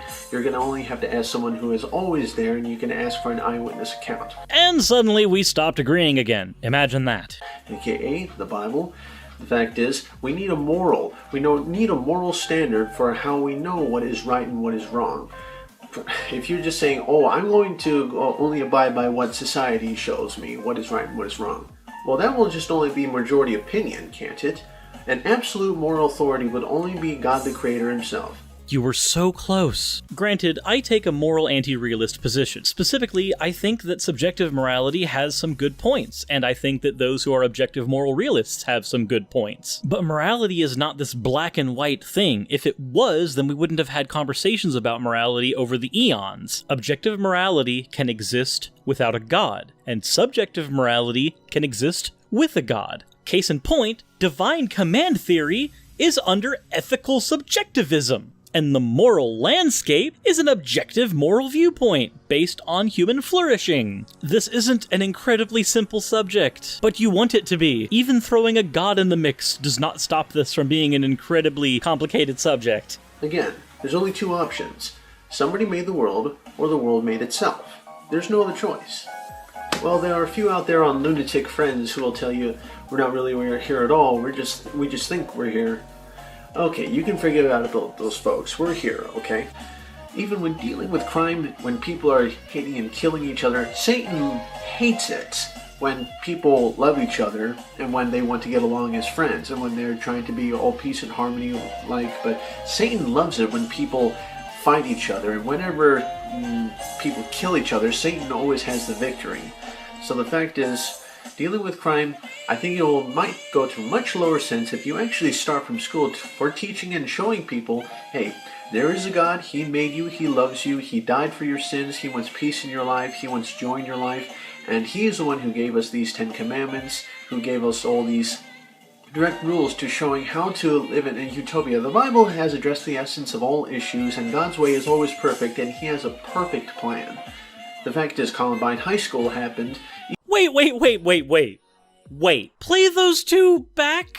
Play that back to me. By the way you're arguing this, Columbine was part of God's perfect plan. You literally just said that God killed children because his plan was orchestrated by him. Okay, let's hear your justification for this one. Even when all those two shooters, broke 18 gun laws while walking into that school. And they did this shooting basically because solely based upon their belief in evolution. No, they did not believe in the Darwinian theory of evolution because they specifically thought that they were more highly evolved beings than others. You can look this stuff up. The Columbine shooters deemed themselves as godlike beings compared to their peers. They then wanted to venerate themselves as the greatest mass murderers in history and decided that Columbine High School, where they were, is where they would have this happen. A psychoanalysis done in 2004 explained this. I'll be linking that in the description for anybody who cares. Now, here's the thing though, in Darwinian evolution, there is no highly evolved being. Highly evolved is a completely non sequitur in Darwinian evolution. Beings are just evolved in Darwinian evolution. You're thinking of something more akin to Aristotle's ladder, where beings evolve and get better and better over time. For Darwinian evolution, beings evolve and either become more or less adaptive to their current environments. It has nothing to do with self-improvement. In some cases, improvement will happen to a species thanks to evolution, but my appendix, tailbone, and teeth would like to argue with you over whether or not evolution always makes somebody better. People like to call it social Darwinism. Hey, that's a direct result you get, like sprinkling vinegar on salt. And Heaven's Gate is a direct result of people being religiously minded. It does not mean that all religion is de facto harmful, just like some people misconstruing the actual definition of evolution doesn't lead to mass shootings. I would like to have a live interview with you at some point. I would like to pick your brain and see why you come to the conclusions that you do. I already had a flat earther on my channel before, how worse can it get? Okay, so the fact is, they shot Isaiah because he was black and shot a couple of girls because they were Christian, and one of their t-shirts said natural selection, okay? Evolution is not only a dumb idea, it's dangerous because it removes all reality and is based on nothing but lies, and Satan is the father of lies. So evolution just so happens to be the end product of Satan. Yep, we've officially gotten to the point where I think we can safely dismiss anything else you can say. I have no problem with somebody holding a belief in God as long as they can rightly justify it. It's all the baggage that comes with it that I'm actually concerned about. And with people like you, we can tell that there's a whole lot of baggage. And it has perverted and distorted science and tried to face a lot of people away away from God when God is the one who created science? No, humans created science. Even in your own narrative, humans would have been the ones who created science. Science under Adam and Eve would have been impossible until they ate from the tree of the knowledge of good and evil. But you know what? If you want to take the narrative that God created everything, awesome. Now we have a God who's created evil, and you start having problems. So I'm willing to grant you that if you're willing to take the baggage it comes with. Nearly all branches of science were started by biblical creationists. Search it up. And the fact is, science is even mentioned twice in the Bible. Both times is given a positive perspective. Nebuchadnezzar took for himself young men who were cunning in knowledge and understanding science. Paul said to Timothy, you be careful of science that is falsely so-called, which some professing have erred concerning the faith. People who believe in evolution call it science, and they say because they believe in it, they can't believe in the Bible. That is absolutely silly logic to cling to. Oh, I agree. If you think that evolution debunks the Bible in and of itself, then that's a bit strange. There are several apologetic narratives out there that can reconstruct the Bible in a way that it conforms with evolution. There are plenty of other reasons not to believe in the Bible, like the fact that the moral framework it presents is absolutely aberrant, the fact that it's historically inaccurate in several places, the fact that the Bible has canon letters from Paul that are known to be fraudulent, the entire story of Job. So trust me, there's plenty in the Bible that will give me a reason not to give it a second thought. I was a theist who accepted evolution before. As long as you're willing to dismiss the global flood and the fact that Adam and Eve were the only two humans alive, which would have led to a genetic bottleneck, take those and a few stories out, and you have a Bible that is at least somewhat congruent with reality. I think we would call that the Jefferson Bible, where Thomas Jefferson famously cut out the portions of the Bible that had nothing to do with magic and he was left with nothing more than a magazine or newsletter. But anyway, point is, people believing in evolution does not automatically make them leave the faith. So I don't agree with how you got to your conclusion, but I at least agree with your conclusion. There's a lot of evidence against evolution, and a lot of the supposed evidences that are only given in textbooks have been proven wrong half a century ago, more than 50 years ago, in fact. Incorrect. It just so happens that half a century ago was when the creationist movement started picking up its pace and started a smear campaign against evolution. I might provide some links to that as well in the description for people who don't believe that. And any facts that science has actually found about evolution after the fact have actually been facts in favor of evolution that simply restructured what we understand about it. So no, your narrative is wrong and your logic is wrong. Your information is wrong and Kent Hovind is wrong. It's time to update all that information in the textbooks, okay? That's how you can actually deal with crime. Try and start heading for the root. You know, what are kids taught in school these days? Are they getting educated or indoctrinated? I don't know. What are they taught in church these days? Are they getting educated or indoctrinated? That's really odd, isn't it? How weird that statement sounds when it's turned around. You're going to school to get an education, I thought. And the fact of school. But the fact is, yeah, a lot of people can do crimes simply because they're hurt or emotional. It's not just because they might not believe in God or they might believe in evolution, but the fact is there are a lot of hurt people out there, and people can make bad choices when they're hurt or emotional. Try and be close to those people as much as you can and give them any emotional help and try to help them in any way you can. Try to show them, hey, it's actually wrong to do those things, because God loved you, He created this world, and He's the one who's put down these rules, and basically He's the one you can answer to right now. He's the one who you can pray to, and He will actually help your life get better if you trust in Him with all your heart. Well, I'm not the best one to address this issue, but my advice is go see Kent Hovind's channel. Why? Why do you venerate Kent Hovind? He's been proven wrong on a dozen occasions. You know, if you add a few zeros at the end, this explains why your thinking is so poisoned. You venerate people like Kent Hovind and Ken Ham above actual scientists. Above actual PhD scientists who got their degrees from accredited colleges. Kent Hovind got his degree from Bible University, which is no more than a freaking trailer. The doctor in his name gives him about as much credibility as a doctor's outfit you wear for Halloween. Obviously, I'm going to have to take on things in your channel more because the things that you think and the things that you say are absolutely... I don't even actually have a word for it. You know what? Discount Hovind. That's going to be your pejorative. It's not just your name, it's not just your moniker, it's also going to be the pejorative title I use on you. Oh gosh, I have to start talking again. Well, Mother Nature isn't making me suffer enough, so let's find something that will make me suffer enough. Okay, first of all, get all those misrepresentations out of your head. Please put away all the Hollywood bias and all the Hollywood horrible liberal bias lies that have been put into your brain by things like Inherit the Wind or whatever, a lot of the lies of the Scopes trial, whatever. Get rid of all of them. Get rid of all the stupid Hollywood movies that try to make people like Christians and creationists look so dumb or ignorant, whatever. Oh God, it's you again. Well, I certainly needed to suffer more, and you definitely will suffice. I'm sure most doctors would prescribe actual medication, but I think I'll do well with just masochism. First thing I'd like to say, I don't know why you're filming this in black and white. I don't think it adds anything to your video, and I don't think it adds anything to your points. Then again, I'm the guy hiding behind a cartoon avatar addressing people who aren't actually talking back, so maybe I'm the crazy one. We're trying to be right. We're trying to be the right people. We're trying to be the ones who are actually doing the research and trying to show you desperately what the truth really is and what the facts really are. Oh, that's been your goal this whole time. Well, we're 5 episodes deep into the Discount Hovind series, and so far you haven't made any attempt at actually showing any research. What you've done is just reiterate what Ken Ham and Kent Hovind have said repeatedly. And trust me, neither of them have actually done the research that you think they've done. They do this because it's lucrative and it makes them money. And I'll be honest, I think it's really low to make videos online asking people for money so you can make those videos.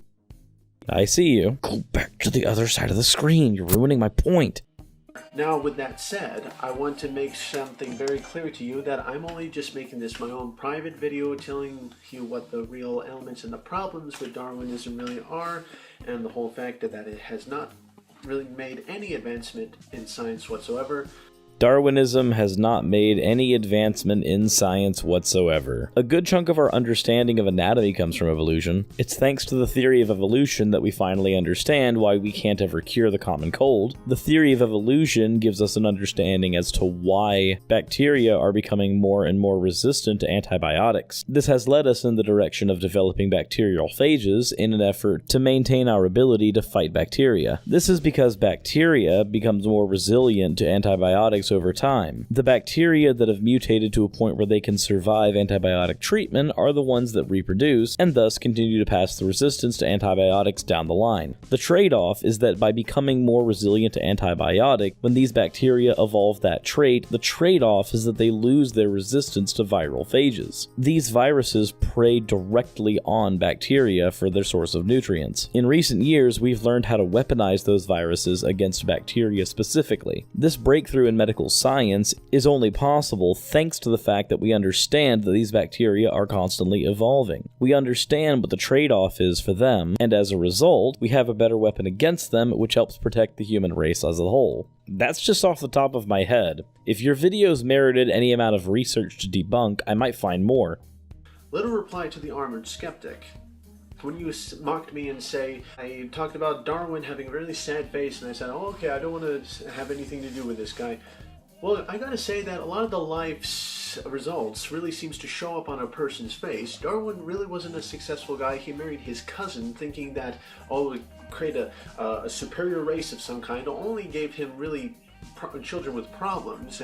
While you're right that Charles Darwin did marry his first cousin, I fail to see how that point has any relevance. I'm also not going to address the armored skeptic bits because that's Greg's business, not mine. Just because somebody looks like they have a sad disposition, it might just mean that they're busy. It doesn't necessarily mean that they're not successful. And if they're unsuccessful, it also doesn't necessarily follow that they were then wrong. But on to the inbreeding thing, even though he had 10 kids, and most of them that did survive into old age married and didn't have offspring, that actually isn't a point in your favor because you're making the argument that Darwin married his cousin solely in an effort to create some type of superhuman through evolution. That is not the Darwinian theory of evolution, and have you ever considered that maybe he married his cousin because he loved her? Like, did that idea never actually cross your mind that perhaps 2 adult human individuals wanted to have intercourse and get married because they loved each other? I understand that you're wording this so that it's a point in your favor because you're using it to dismantle Darwin's theory of evolution, but I feel like the only reason you brought this poorly constructed point in is because you find his marriage icky. Whether or not you find their marriage icky doesn't matter because ultimately you're not a participant. And a lot of his children died, and then he blamed God for it.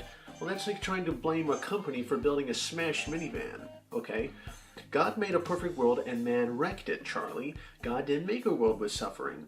And of course, this car company did not make a smashed vehicle. They got smashed later by someone who made an accident or who actually made a mistake. There's a few obvious problems with your analogy. First of all, your original wording of the minivan issue is that it was made smashed. I'm sure this was just a mess up on your part. I do them all the time, so I can let that slip by. What I can't let slip by in your analogy is that God, unlike the manufacturer here, is supposed to be all-knowing. At the very least, he's supposed to have a plan for everybody who is born. This means that at the end of the day, his plan was to actively have a world with sin. Conversely, with the car company, you would have to have a car company that planned on having a car that would end up smashed. If you're to have these two scenarios be analogous, then you would have to give omniscience to the car manufacturing company. But you didn't, and thus your analogy falls apart. God didn't make a flawless world. He made a world with flawed beings, ergo, a flawed world. Anytime I hear analogies like this, it almost seems like they're stripping their God of power, making this God smaller and smaller until the comparisons to humans in the analogies make sense and not in the way that was intended.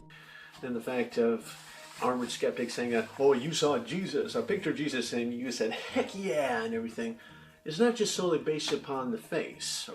Okay, but a face says a lot. It does. And you want to know how many pictures of Jesus of Nazareth we actually have? 0. You can only make your judgments based on artists' depictions of this person's face. And I have to tell you that an artist can make a face look however they want. And the fact of armored skeptics saying, oh, you saw Jesus, a picture of Jesus, and you said, heck yeah, and everything, is not just solely based upon the face. Okay, but a face says a lot. I was perhaps not even a teenager yet, and I saw someone in my school sadly doing a report on him or whatever and using his face, and I thought, man, this guy looks really sad. I wonder, what's his deal? What is he believing? What is he telling himself? What thoughts has he got in his head? Jesus gives me simple joy. And that's the key word, isn't it? Simple. Enough. Simply put, Jesus gives a lot of people a lot of certain joy. You guys just constantly laughing at you and making all these videos, why do people laugh at creationists? We're the ones who should be laughing at you to think that you came from a rock and you're trying to call that science. Well, there is no part in the theory of evolution that argues that you came from a rock. You're thinking of abiogenesis. That's a completely separate topic. But you want to know something funny, Discount Hovind? If you had a world where God created everything and only created them as molecules that would eventually be brought together by gravity, you could have a world naturally arise and not have to give up your God belief. What I'm saying is, you can keep your faith and not be stupid. But if you want to keep believing the lies and propaganda from Ken Ham and Kent Hovind, well, I'm not going to stop you. As Thunderfoot would say, this is why we laugh at creationists. And you're trying to superimpose that on the Bible and call Christians and, the whole true history of the world wrong. Look, there's always someone who has been there. You and I were never there to see the world created, but someone has always been there, and he's the eyewitness, and I have his word. Would you like to read it? I did read it. It wasn't exactly a page-turner. In fact, some parts of the book were just downright repulsive. Also, your God didn't write that book. People wrote that book. Even if you want to argue that God created the book through people, we then come across this magically paradoxical scenario where God can do all the things that humans can't, but all the things that humans can do, God can't do. I do have an experiment for God, though. If he can make me like peanut butter pan peanut butter, then I will assume that he is in fact God, seeing as that's something that humans haven't been able to do yet. And the fact is, you guys try to say, religion can't be taught in public schools. Sorry, there is still religion in public schools, only throughout Christianity, even throughout all religion. Everybody has a religion, if you have seen one of my earlier videos. Yeah, I don't know if I'd be going to your channel for consistent information.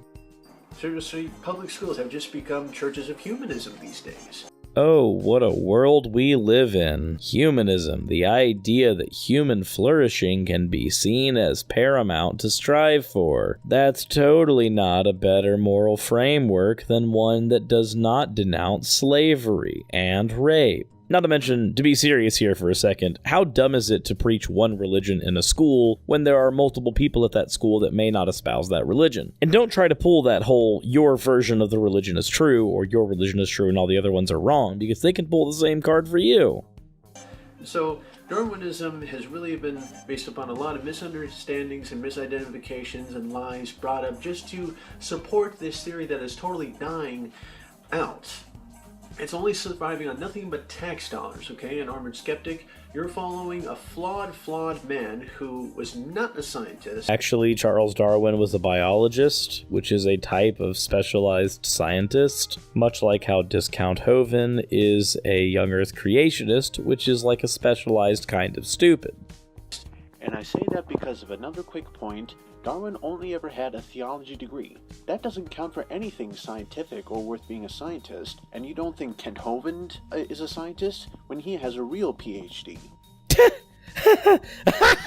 Oh god, it hurts to laugh. Dude, Kent Hovind got his PhD out of a freaking trailer. What kind of world do we live in where that's a real PhD? Not to mention, we never determine whether or not somebody's a scientist based on their academic merit. I could have a PhD in biology and not be a scientist. But honestly, I don't know why I'm spending any more time on this point. You just said that Kent Hovind has a PhD that's real. No joke I make can ever top that.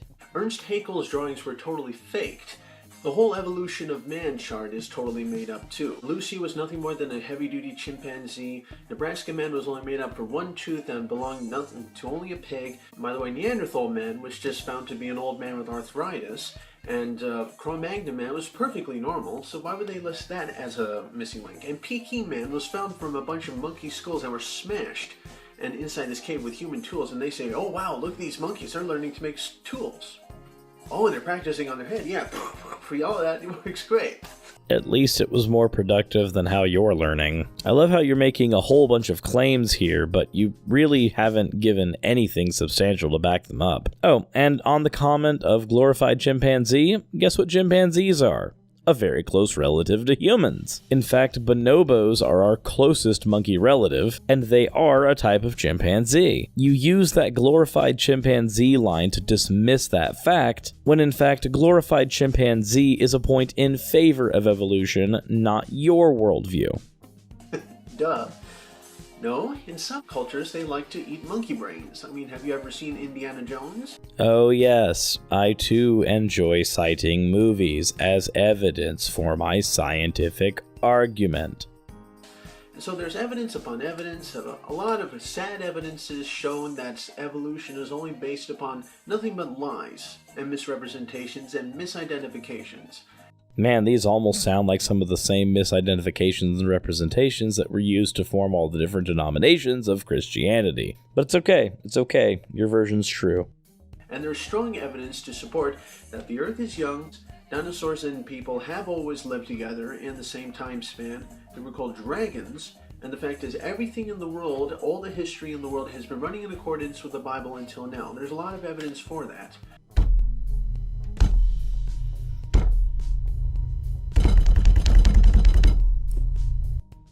He's not just one guy that I rely on. I don't recommend his material just because it's him, but because the information he's showing is absolutely amazing and really deserves a whole lot more attention. You know, Hitler said, people are more likely to believe a big lie than a small one.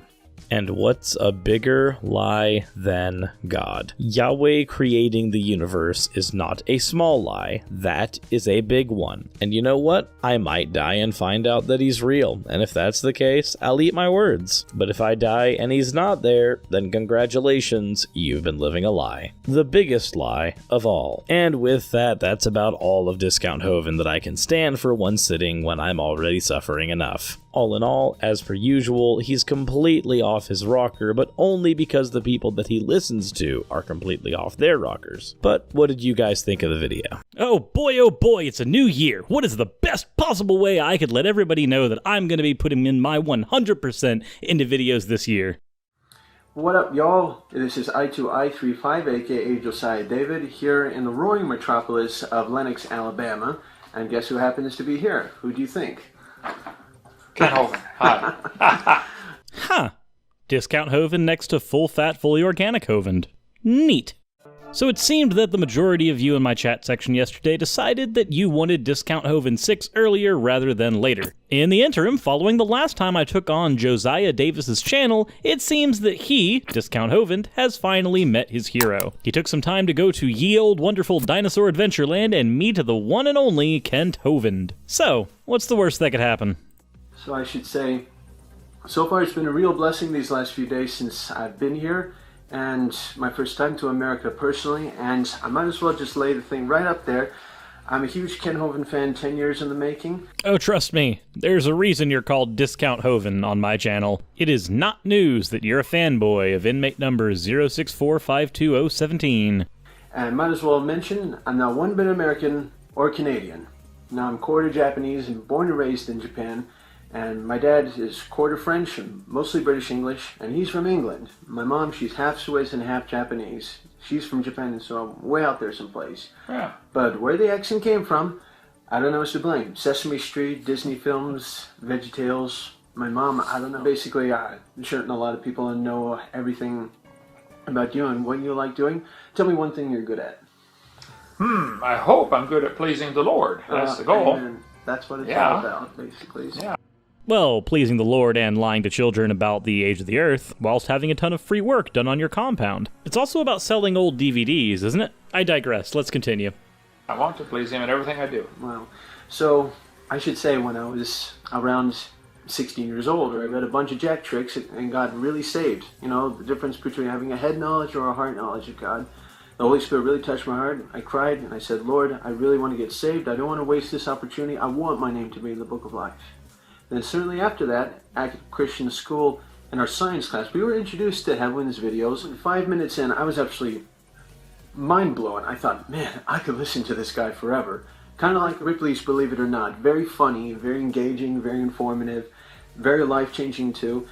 And even a lot of people, I'll tell you, a lot of skeptics, even people accused Ripley of being a liar. And what did he say to it? Hey, I enjoy it. It's fun being called a liar. I enjoy it because there's nothing stranger than the truth. As they say, truth is stranger than fiction. Would you, by the way, agree that on the case of discussing creation, evolution, and dinosaurs, Darwin wasn't really a scientist, I would say. He was more of an idealist rather than a scientist. Well, Darwin was basically a lazy bum. And you're not? Now, I know that I'm taking a really strong brush with tu quoque fallacies here, but it seems to me like the last person who wants to throw that kind of rock is the guy sitting in the middle of a glass house on a compound. Also, lazy bum? The guy went to the University of Edinburgh to study Lamarckian anatomy, and subsequently went to the University of Cambridge for another 4 years. This isn't counting all the time he spent journeying across the world to help solidify his theories. That sounds, to me, like the exact opposite of what you would call a lazy bum. His dad was a doctor, so was his grandfather, and he didn't show any aspiration to accomplish anything with his life, so they sent him to school to be a preacher. Because in the Anglican Church, I guess once you're in, you just don't have to do nothing. He was an Anglican. So you're going to throw all Anglican Christians under the bus there. You know, I have a friend of mine who's an incredibly well-researched Christian who happens to be Anglican. I would argue that his knowledge of the Bible and history vastly outclasses yours, Hovind. His name is John, and he's currently in the middle of a debate with Dr. Richard Carrier. He's also had a debate with Bart Ehrman, and is one of the people who I would count on if I needed to solve an issue of biblical translation. Were we on speaking terms, Hovind and Discount Hovind, neither of you would fit that category. His only degree was in theology. This is true. The idea of surgery completely horrified Darwin, so instead of pursuing his original career choice, he decided to study at Cambridge to get his theology degree. But, undermining your opponent's position by saying that they only have a theology degree might not be the best tact for somebody who got a mail-in degree from Bible University. I don't like it when people get education via YouTube, and I certainly don't like it when they get education via trailer. In the Anglican Church. And then he set sail on board. He couldn't find a job, so his dad pulled a few strings and got him to be the unpaid ship's companion on the HMS Beagle with Captain Fitzroy. Actually, no. In the Voyage of the Beagle, Darwin distinctly wanted to go on the voyage, but his father was one of the strongest opposers. His father didn't end up pulling strings to get him on the Beagle. That was his uncle. It was only under the suggestion of Darwin's uncle that his father decided to acquiesce and allow him to go on the voyage. See, back in those days, the British Army or Navy, they didn't let their officers talk to their enlisted men except to give orders. Keep a separation. And so the officers, especially the captain, would get lonely, and so they'd send somebody with him, a gentleman, just to be his friend. And so they sent Darwin with. No. Charles actually received an outstanding invitation to join the Beagle as the ship's naturalist for a trip around the world. He was there as a naturalist, not there as a friend of the ship's captain. And Darwin collected, he loved to shoot birds because he loved worms. Shot birds by the hundreds. Quite a streak. And collected them and classified them and found on the Galapagos Islands there were 14 varieties of finches by their beak shape. Okay, there's still a finch. Yeah. And that led to later his wild theory that finches are related to whales. So, a few things here. One, as Aaron Raw noted to you, finches are certainly related to whales because they all come from the same clade. Maybe you should learn a little bit about nested hierarchies to find out exactly how this works, but of course you won't. Secondly, on the claim that they were all finches, I'll have linked below an article on the BBC about a group of Galapagos finches that have actually been transforming into a new species. This is an interesting example of rapid evolutionary change in the field. A field that you claim to be an expert in, even though you've never taken any time to do anything in said field. How do you come to that conclusion? It's no big deal. It's just the size of the beak. I know. Anyway. There's a whole lot to unpack here, but I'm just going to go ahead and link an article relating to the Galapagos finches and their beaks. That too will be in the description below for anyone else who wants to read. So no, Darwin was not a genius in any way. He was lazy, loved to shoot. Even during college, he nearly flunked out because he had such a hard time focusing on his studies. He'd rather be out shooting. There's talk of his low IQ and even the fact he was known for making up stories when he was a young boy, even. Well, and he married his first cousin, Emma Wedgwood. They thought they'd have superior children, and it turned out it didn't work too good. Some of them died, some were seriously retarded. No. He married Emma because he loved her. You can have your own views on incest, and that's fine. But don't misrepresent Darwin's position by saying that he tried to create superhumans by marrying his cousin. That's stupid. In fact, Darwin actually worried that marriage to his cousin would affect his offspring. He didn't know all the ins and outs of it at the time, but he was worried that there would be a problem. This flies in direct opposition to your claim, and oh, by the way, I have a study from Ohio University linked in the description talking about that as well. It's amazing how easy it is to fact check you. Yeah, it's sad, but... Would you say Darwin would still be a Darwinist today if he was alive? If he came to your museum? If he I would love to to debate him.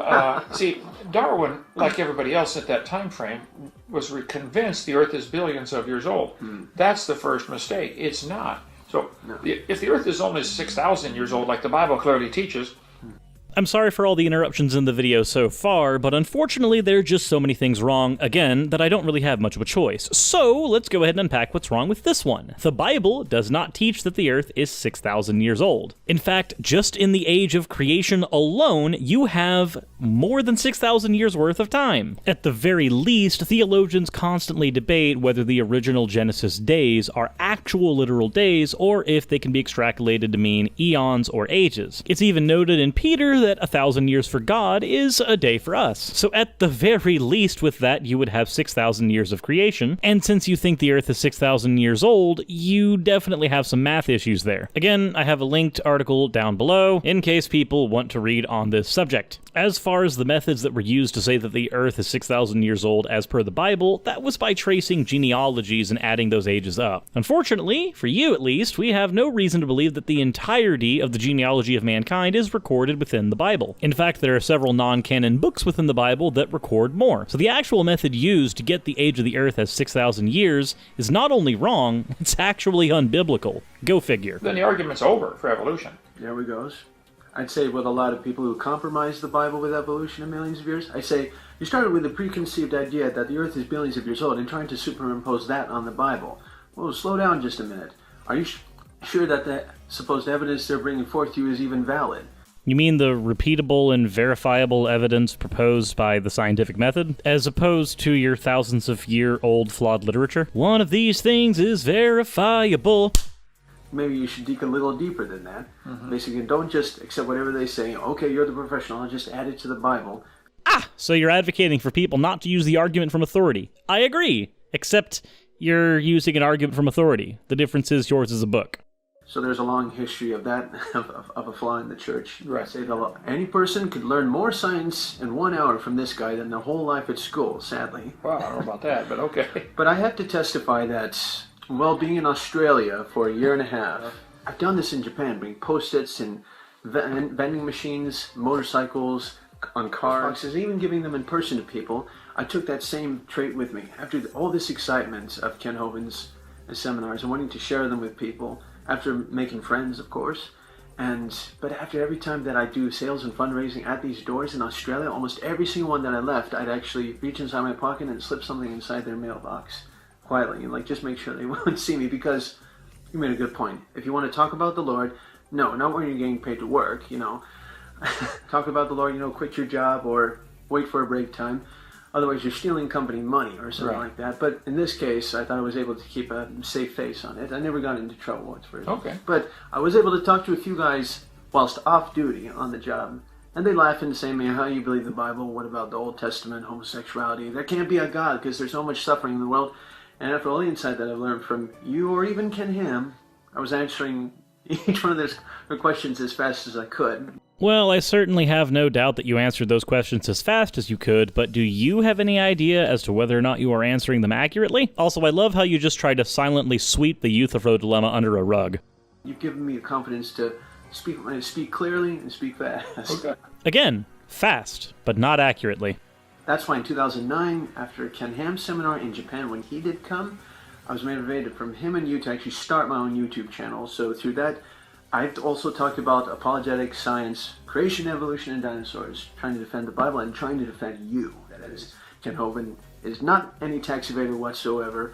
So withdrawing $10,000 at a time, even though it's illegal and falls under structuring, does not count as tax evasion? Okay. But with that said, I am overjoyed that you spent so much time being inspired by Ken Ham and Kent Hovind. If it weren't for them, I wouldn't have this series. So thank you very much for being such a wonderful source of entertainment and head injuries over the past year. And just leave him alone. Don't concentrate on his personal life. Just concentrate on his message. His message being that the Earth is 6,000 years old and that homosexuality is as bad as stealing or murder or adultery. I will have his call, where he said as much, linked in the description below, as per usual. That's highly important. Well, good. Well, I have nothing to hide in my personal life either, but yeah, I did spend 9 years in prison for absolutely nothing. They just wanted to shut me up. KenHovinIsInnocent.com website, I think, is back up now.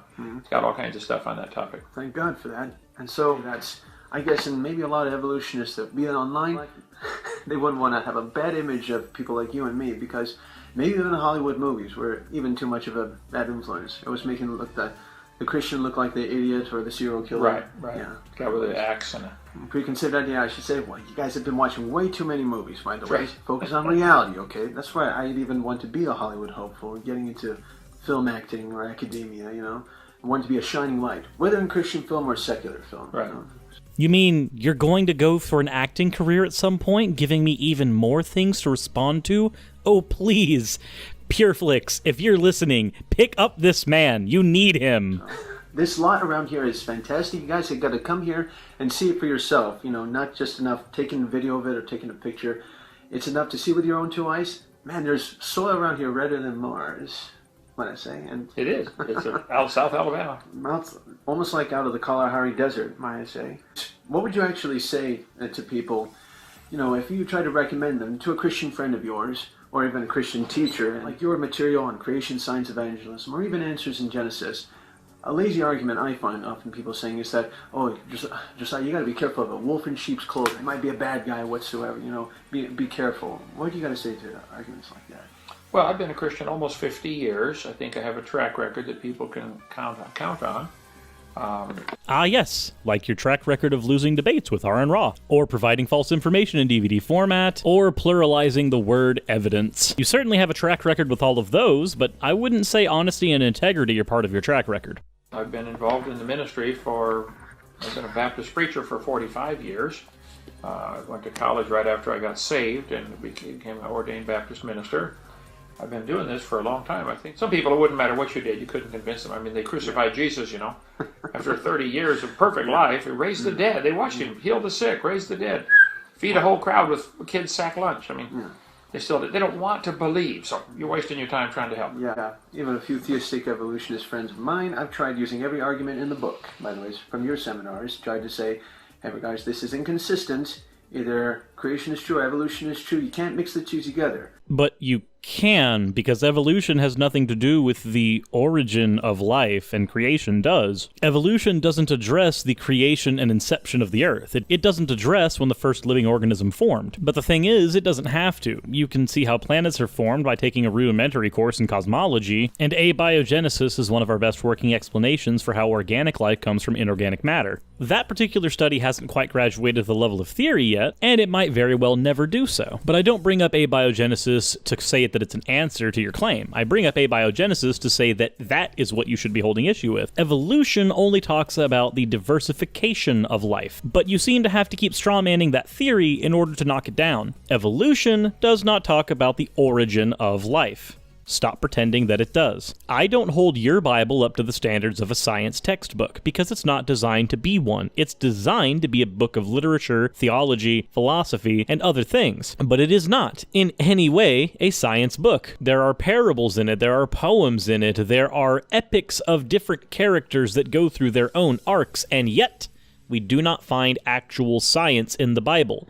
But we don't have to find that in the Bible. This is an atheist trying to grant you something that would strengthen your position, but I know for a fact that you wouldn't take it because you want to die on the hill that science and the Bible are congruent. They're not, and they don't have to be. Stop pretending they do.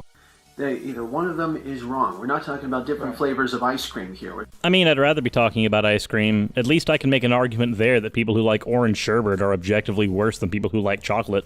We're talking about our origins, which are vitally important. Because what you believe determines how you behave. They're crucially important. And even time for a little fun. By the way, don't you wish time would go by slow when you were having fun, or go by quick when you were bored? Yes, I can't speed up or slow down the clock, though. Oh. What would you say is your favorite verse or book in the Bible? Oh, Second Opinions. Second Opinions. And what That's is my it? favorite. No. Genesis 1:1. In the beginning, God created the heaven and the earth. I mean, God is claiming that He made it all. Oh, of course, your favorite passage in the Bible is the one that you so blatantly misrepresent all of the time. Who would have figured that Kent Hovind's favorite verse is the first one in the Bible that he doesn't even understand? Could not be more clear. So that's what I teach on, is the creation. Right. 2 Peter 3 was our website for a while, 2peter3.com. Now it's drdino.com, but there's a lot of stuff in 2 Peter also I like. Go ahead. Fantastic. Oh, I should say, I like that verse too. No, John 3:16. That's always there you go. That's good. Especially love talking about, behold now Behemoth. That's always the thing. Always love the descriptions. Job 40:15. Do you have any favorite band or musical group, even if they're Christian, that is? I don't listen to music. It's sad. I mean, I like music. I can play the piano a little bit, and I can read music, but I just don't have time.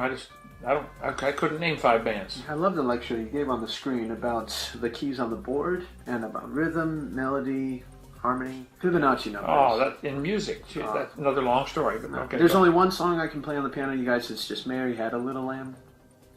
I used to play piano in a marching band. It just hurt my back. Hurt my back so bad I had to quit. You know, it's kind of sad. If you didn't spend so much time lying to people, then you might have enough time to listen to a few bands and enjoy some music. But unfortunately, that's not the world we find ourselves in. We find ourselves in the world where you spend so much time on the internet, dabbling in apologetics that don't actually work the way you want them to, when we could have lived in the world where Kent Hovind was nothing but a small musician trying to get by. You could have been something, Kent. Instead, you're a half-wit who spent 9 years in jail. It's an unfortunate turn of events, and I do kind of pity you. I also really wish there were more that I could say about Josiah during this, but unfortunately, all Discount Hovind is doing during this is just smiling and nodding his head. But that's what happens when you're a slave to the cult of the NIFB. When the authority starts preaching, you smile and nod. Smile and nod. What is your favorite dinosaur? Probably the Brachiosaurus, which is long. This is an Apatosaurus. Front legs are longer on a Brachiosaurus. Head back is sloped up. But yeah, there it goes. Not to mention Stegosaurus, pretty cool. Don't forget the Blondosaur. Blondosaurus. She's there on the shelf somewhere, I think. Blondosaurus. I don't know where she is. So, what would you say? I like Christian bands like, by the way, Casting Crowns or even Third Day. They're pretty awesome. Do you have any favorite film? What's your favorite movie? I guess I don't watch a lot of movies either, but I've seen The ones by Sherwood Baptist Church are fabulous. Facing the Giants, Fireproof, Flywheel. Feared by Pure Flakes are pretty good too. Right. I didn't even know they were going to talk about Pure Flix. Pure Flix, they're a fan of your content. You should totally pick this guy up, please. No, Pure Flix movies are not good movies. They are objectively bad movies whenever they are viewed by a critical film critic. They are always lambasted. You might agree with the underlying message of those movies, but please do not give them the credit of saying that they're good. I have yet to see a Pure Flix film that has good shot composition, interesting angles, or well-created characters. Every one of them that I have seen has paper-thin, one-note characters, storytelling that relies heavily on cliché, and some of the most boring cinematography I've borne witness to outside of Lifetime movie specials. Please, do not try to convince anyone that those are good films. Not to mention The Encounter. I guess, by the way, favorite movie I would have to rate as, either way, it's say Groundhog Day or even the Jesus film in 1979. Okay. Yeah. Of course, the very best movies, of course, are my videos right here. Of course they are, Ken. You keep telling yourself that. By the ways, get a hold of these. Unrated as heck, and these are award-winning series. By the ways, they've won a lot of hearts. The Garden of Eden, Why Did They Live to Be 900? There we go. Lies in the Textbooks. There we go. Oh, gee. The Dangers of Evolution. This is the one they came and arrested me for. It was. Put me in prison nearly 9 years. They did not arrest you because you made a movie, Kent. You have gone on record several times to let everybody know that you were arrested for structuring. You were arrested because you were withdrawing large sums of money out of an account and you were not paying the government its due. You've even bragged about it in a few seminars, saying that you hadn't paid your taxes for X number of years. And now you see where it's landed you. Obviously, there's a whole nother conversation that can be had about the efficacy of taxes, but that has nothing to do with this. What you're doing here is blatantly lying to your audience about the reason you were arrested. I can look up your public criminal history and find out every reason you were sent to jail, and it would not say, made a movie about evolution. Jeez, Kent. Lies in the textbook? More like lies coming from the old fart in Dinosaur Adventureland. I know I made the joke earlier about this being full-fat, fully organic Hovind, but I'm starting to think that with DVDs like those, maybe this Hovind has a few more preservatives than they're letting on. Exposing the dangers of evolution. You might want to see what's on that one. Talk about a travesty. Yeah, that was a travesty of justice, is for sure. I'm sick and tired of criminals getting their own movies. Sick and tired of criminals being freed while you were in prison for a long time, I should say. I wrote 37 books and earned 2 more doctor's degrees and led 800 men to the Lord. And well, I'll give you thumbs way up. Tried to use my time wise. I don't want to do it again, but okay. Yeah, I'm glad it's over. No. Any favorite singer? Singer? No singer. I gotta think about it even myself. What country in the world do you most want to visit? The more I travel, and I've been to 37 countries in all 50 states, the more I like Lenox, Alabama. I mean, considering that you were donated a 140-acre plot of land in Lenox, Alabama, I would hope that you like the area. Oh, I understand. It's really encouraging to see you content with everything you have right here. I love it. If you want perfect weather, it's hard to beat Costa Rica, Honduras, that's just incredible. Now, this is a deep question. If you were sitting at a table across from Jesus, what would you want to ask him? Why do you love us? We fail you constantly. Oh, God, the cringe levels in that question are over my head. If there's anything I would ask Jesus, it would probably something along the lines of, why have you failed us? Why have you allowed diseases to eat children's brains? Why do you have a proclivity for childhood leukemia? Why create a universe based on consumption, where the mere act of keeping every species alive on the planet requires the killing of other species? Why would you not intervene in instances of rape or serious spousal abuse? What is the purpose behind having an entire story in your book dedicated to why Jesus suffered so that others wouldn't have to suffer, and then still have a universe based on suffering? Those are the types of questions I would ask Jesus. I would not ask him why he loves us. That sounds like an abuse victim talking to their abuser. But, you'd know all about that, Mr. I beat my kids and brag about it to my dentist. I have a link to his seminar where he said that down below as well. Why? I know he does. I can't understand why. If I was God, I'd have killed everybody a long time ago. I'd have killed them all. Suddenly I'm a lot less comfortable with this. You mean you wouldn't use your infinite cosmic powers to change their minds and make them better people, you'd rather just murder everybody? I sincerely hope that the Mormons don't have it right, that Christians end up getting their own planets. I don't want to see a world where Kent Hovind is God. I fear we'd end up with a world not unlike Dark Matter's Power Corrupt series. A lot of people say, I wouldn't even ask him a question, I'd just be flowing, I'd just be wanting to worship and cry, and I'm going to say, that makes a lot of sense, because I would too. Of course it makes a lot of sense that you wouldn't want to ask any questions from the omnipotent, omnipresent, omnibenevolent, and omniscient creator of the universe. Because, Josiah, Discount Hovind, you have demonstrated across the 5 episodes I've hosted on my channel involving you that knowing more is not your MO. Knowing less works better for you. Ignorance is your special kind of bliss. And I think that statement there demonstrates it. But it gets to, I'd also love to ask him the question, what's the gospel according to you? You know, this is the gospel according to Matthew, Mark, Luke, and John. If Jesus had written a book, I wonder what he would have written. Just fun thought for that. Or even saying, may I see 10 seconds of hell and 10 seconds of heaven? You know, just visionary-wise, I'd like to, you know, hell first, that's the horrible part. Heaven next, because that's a beautiful part that can overwhelm the horror, or so on. And that's near about it, but is it right if I may have your autograph? Oh, sure, I'd be glad to. I got a bunch of those. Not a problem. Oh, yeah, definitely. The first book I wrote, do you have that one, Claus, Jaws, Dinosaurs? I've not gotten that yet. Well, I wrote that back in '99 with Bill Gibbons. It's about dinosaurs that may still be alive. Or even giants in the earth in those days. Yes. Okay. There's so much to study on that topic, so I'll give you this one. Oh, Claus, Jaws, Dinosaurs. Careful, Hovind. You're gonna make Discount Hovind's head explode. He has a very creepy fixation on you and anonymous masks. But anyways, that was essentially just 14 minutes of hero worship. I know this is probably not anywhere near as interesting as a normal Discount Hovind video since we don't have all of his egregious claims to tackle, but we got some of the actual Hovind himself. Also, I could not pass up the absolute brilliance of a Discount Hovind crossover with actual Kent Hovind. I hadn't checked Josiah's channel in a while, and when I saw that this was uploaded, I could not help myself. But what did you guys think of their interaction? Did you think that Josiah did nothing but nod his head and suck Ken's, well, you know, ego? Or do you think that there was some interesting information actually gleaned from this interview? Get out of our schools, God. Get out of our books, God. Get out of our schools. Get out of our academia, God. Go away, God. Get out of our magazines, God. Get out of our newspapers, God. Get out of the news, God. We don't want you, God. Go away, God. Jeez, man, harsh. Poor God.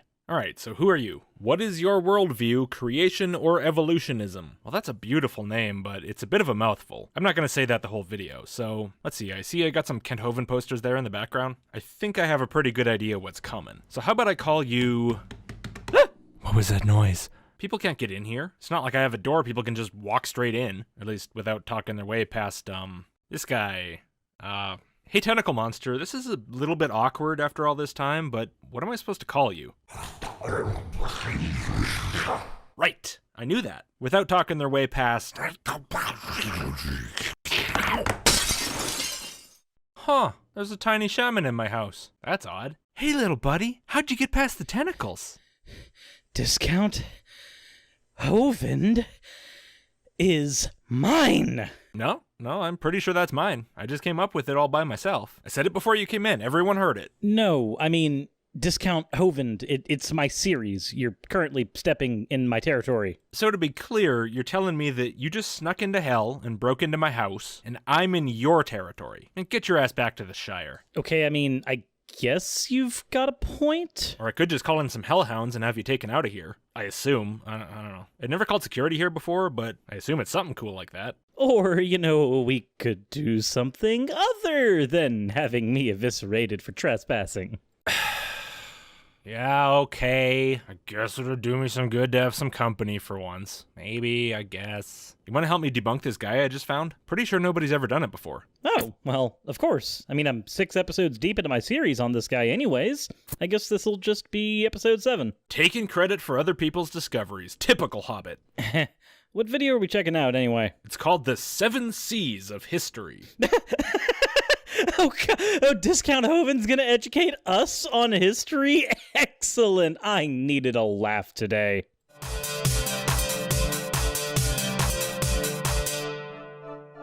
So not only did you break into my house, you also brought your intro. Yeah. It generally attacks people too, but I guess it's feeling kind of shy today. Hey guys, what's up? How are you all doing? I'm sorry, and I'm sorry again that I haven't done a video in a very long time. Oh no, it's fine. You can take a few years break. Your channel's got plenty of content for me to bust through to have episodes upon episodes based on you, man. Wow, you alright, little fella? Be careful, you might have a bit of an obsession starting there. It doesn't seem healthy to spend so much time debunking one guy. Alright, Mr. Hello, I'm a Scientist. Shh. Don't...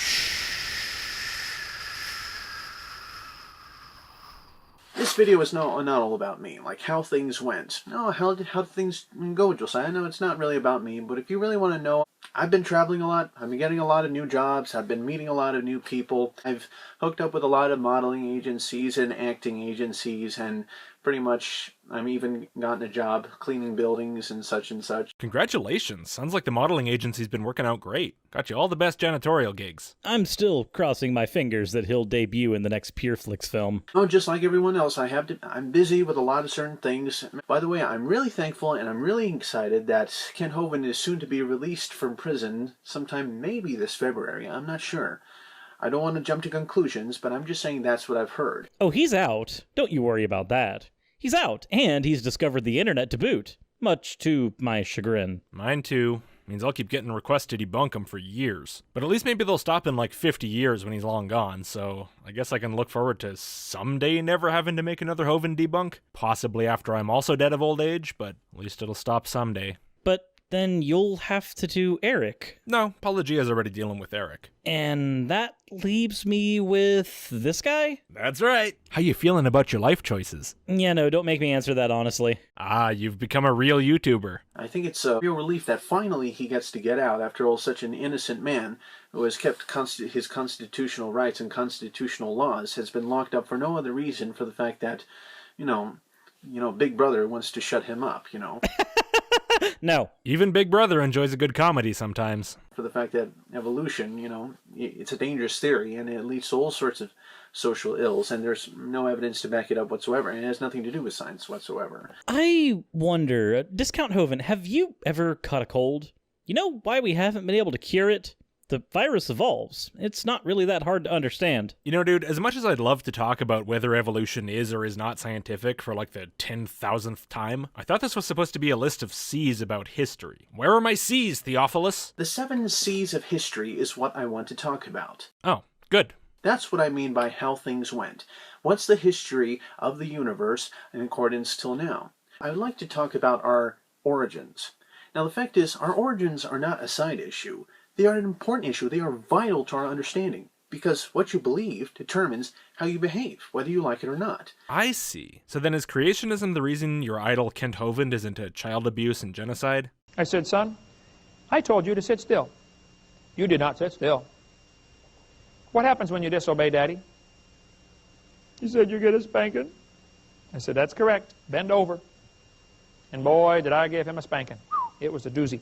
A few minutes later, the smoke is rising off his hind end, and the tears are coming down his cheeks, and the pearls are coming out of his nostrils. I mean, the whole thing.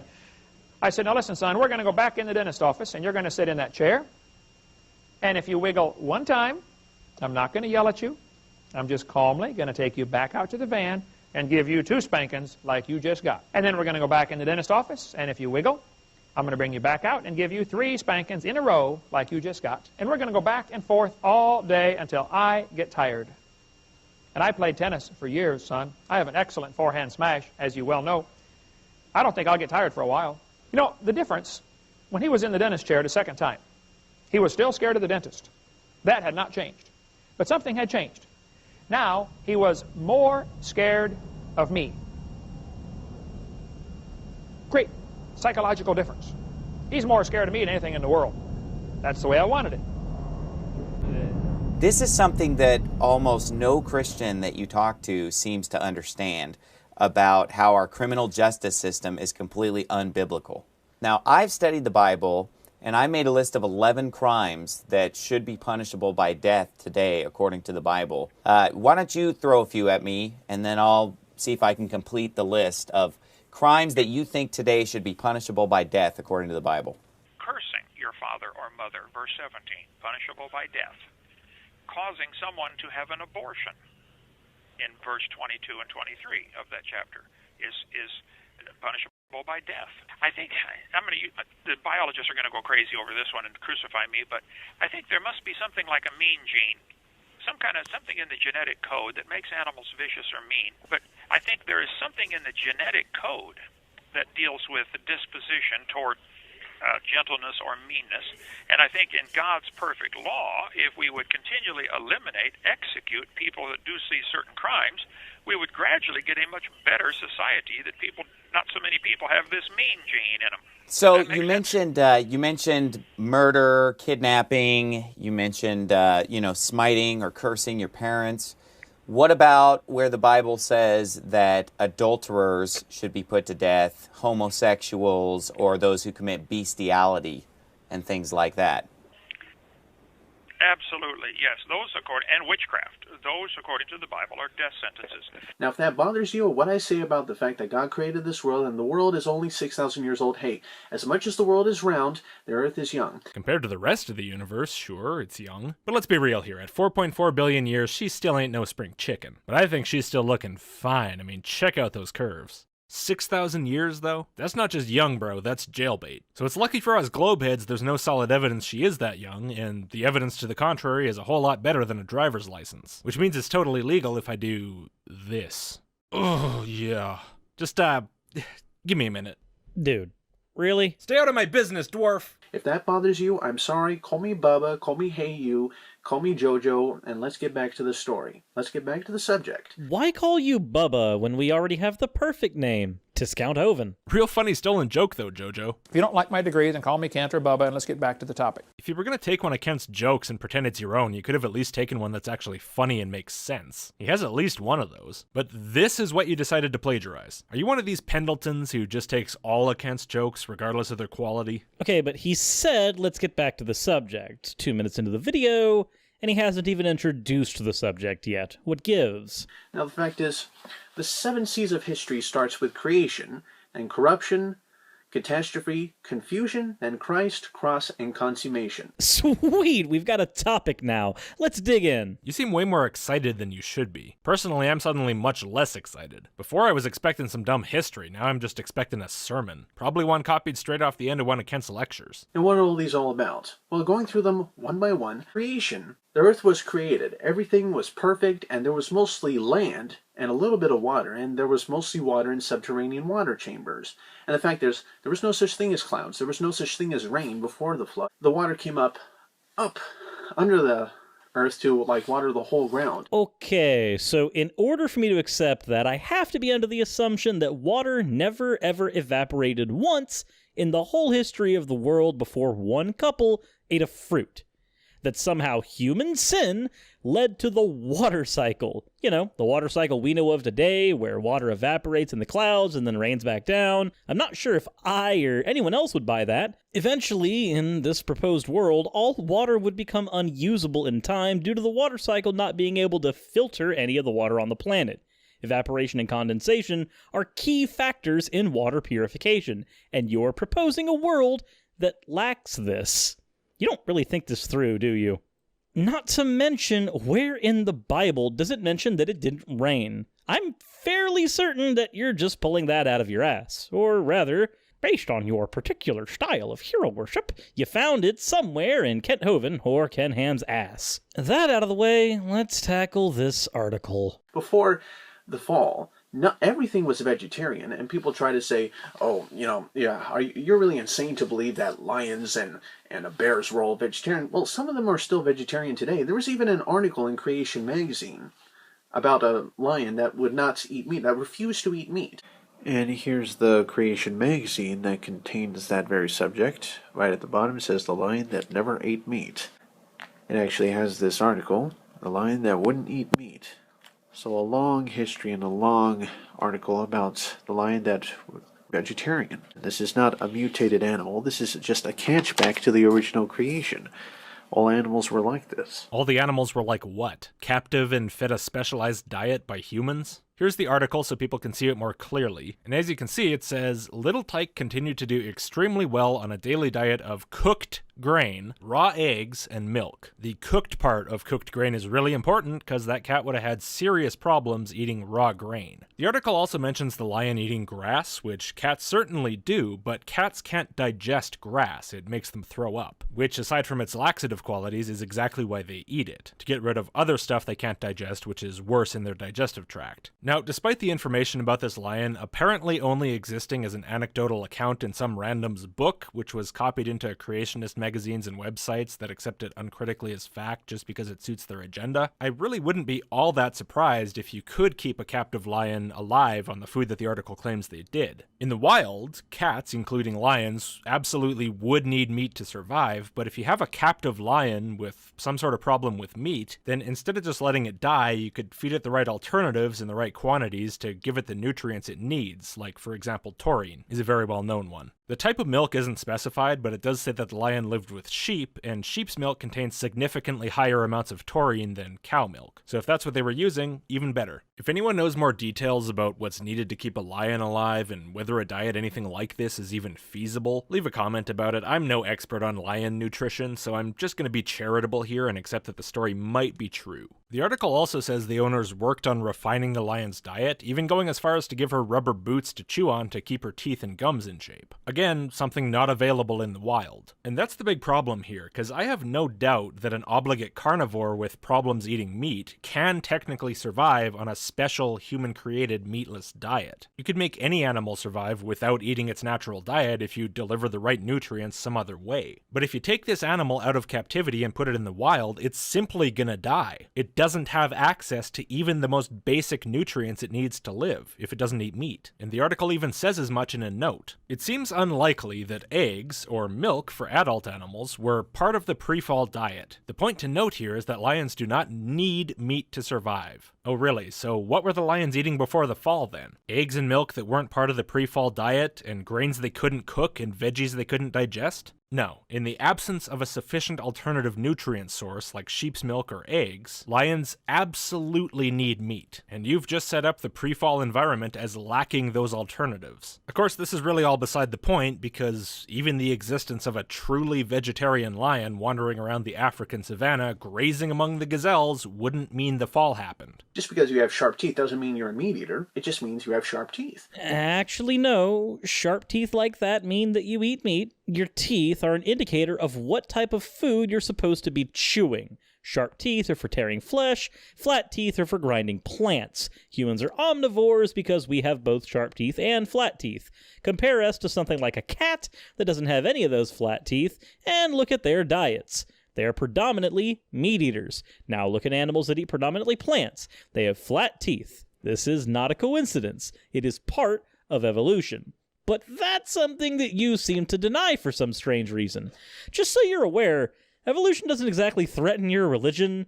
The fact that you are threatened by real science means the fragility of your belief is incredibly telling. And perhaps a lot of vegetables before the flood got even bigger, so perhaps the T-Rex or tigers or lions needed those sharp teeth to eat such hard vegetables. How would having sharp teeth make it easier to eat those vegetables? Bigger, harder veggies would just make the sharp teeth that much less useful. I guess they'd be kind of good at putting nice round holes in them, but for actually snapping pieces off and crunching and grinding them to actually swallow them? No, what a pain. This is why you don't tend to bite through a carrot with your canine teeth. You tend to use your premolars. And it's why herbivores tend to have flat incisors and molars, while carnivores tend to have mouths full of sharp teeth. Creation totally 100% upheld by God's power. People would try to say, well, couldn't Adam have stepped on an ant or anything? No, that wasn't possible at all, because in a world that was completely held up totally by God's sustaining power, would not have had any destruction or any mistakes or any accidents whatsoever. Oh, so the fall of man wasn't destruction or a mistake or an accident. Nothing went wrong, it all went totally right. No, that was part of the plan. The perfect plan. The perfect plan created by the perfect God that somehow failed and got ruined.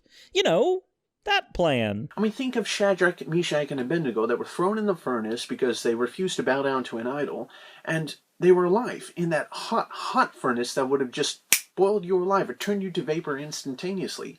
Or when the Israelites were marching in the desert for 40 years, none of their sandals fell apart. But that was way after the fall. Are you telling me people and sandals didn't die even then? When did death start then? It's the reason why a lot of Christians, as of now, have survived gunshots, or guns don't go off when they're being shot at in a lot of third world countries, or a lot of countries that we don't have any idea of what's going on. Okay, so for one, let's address this thing about the guns. Can a gun jam on its own?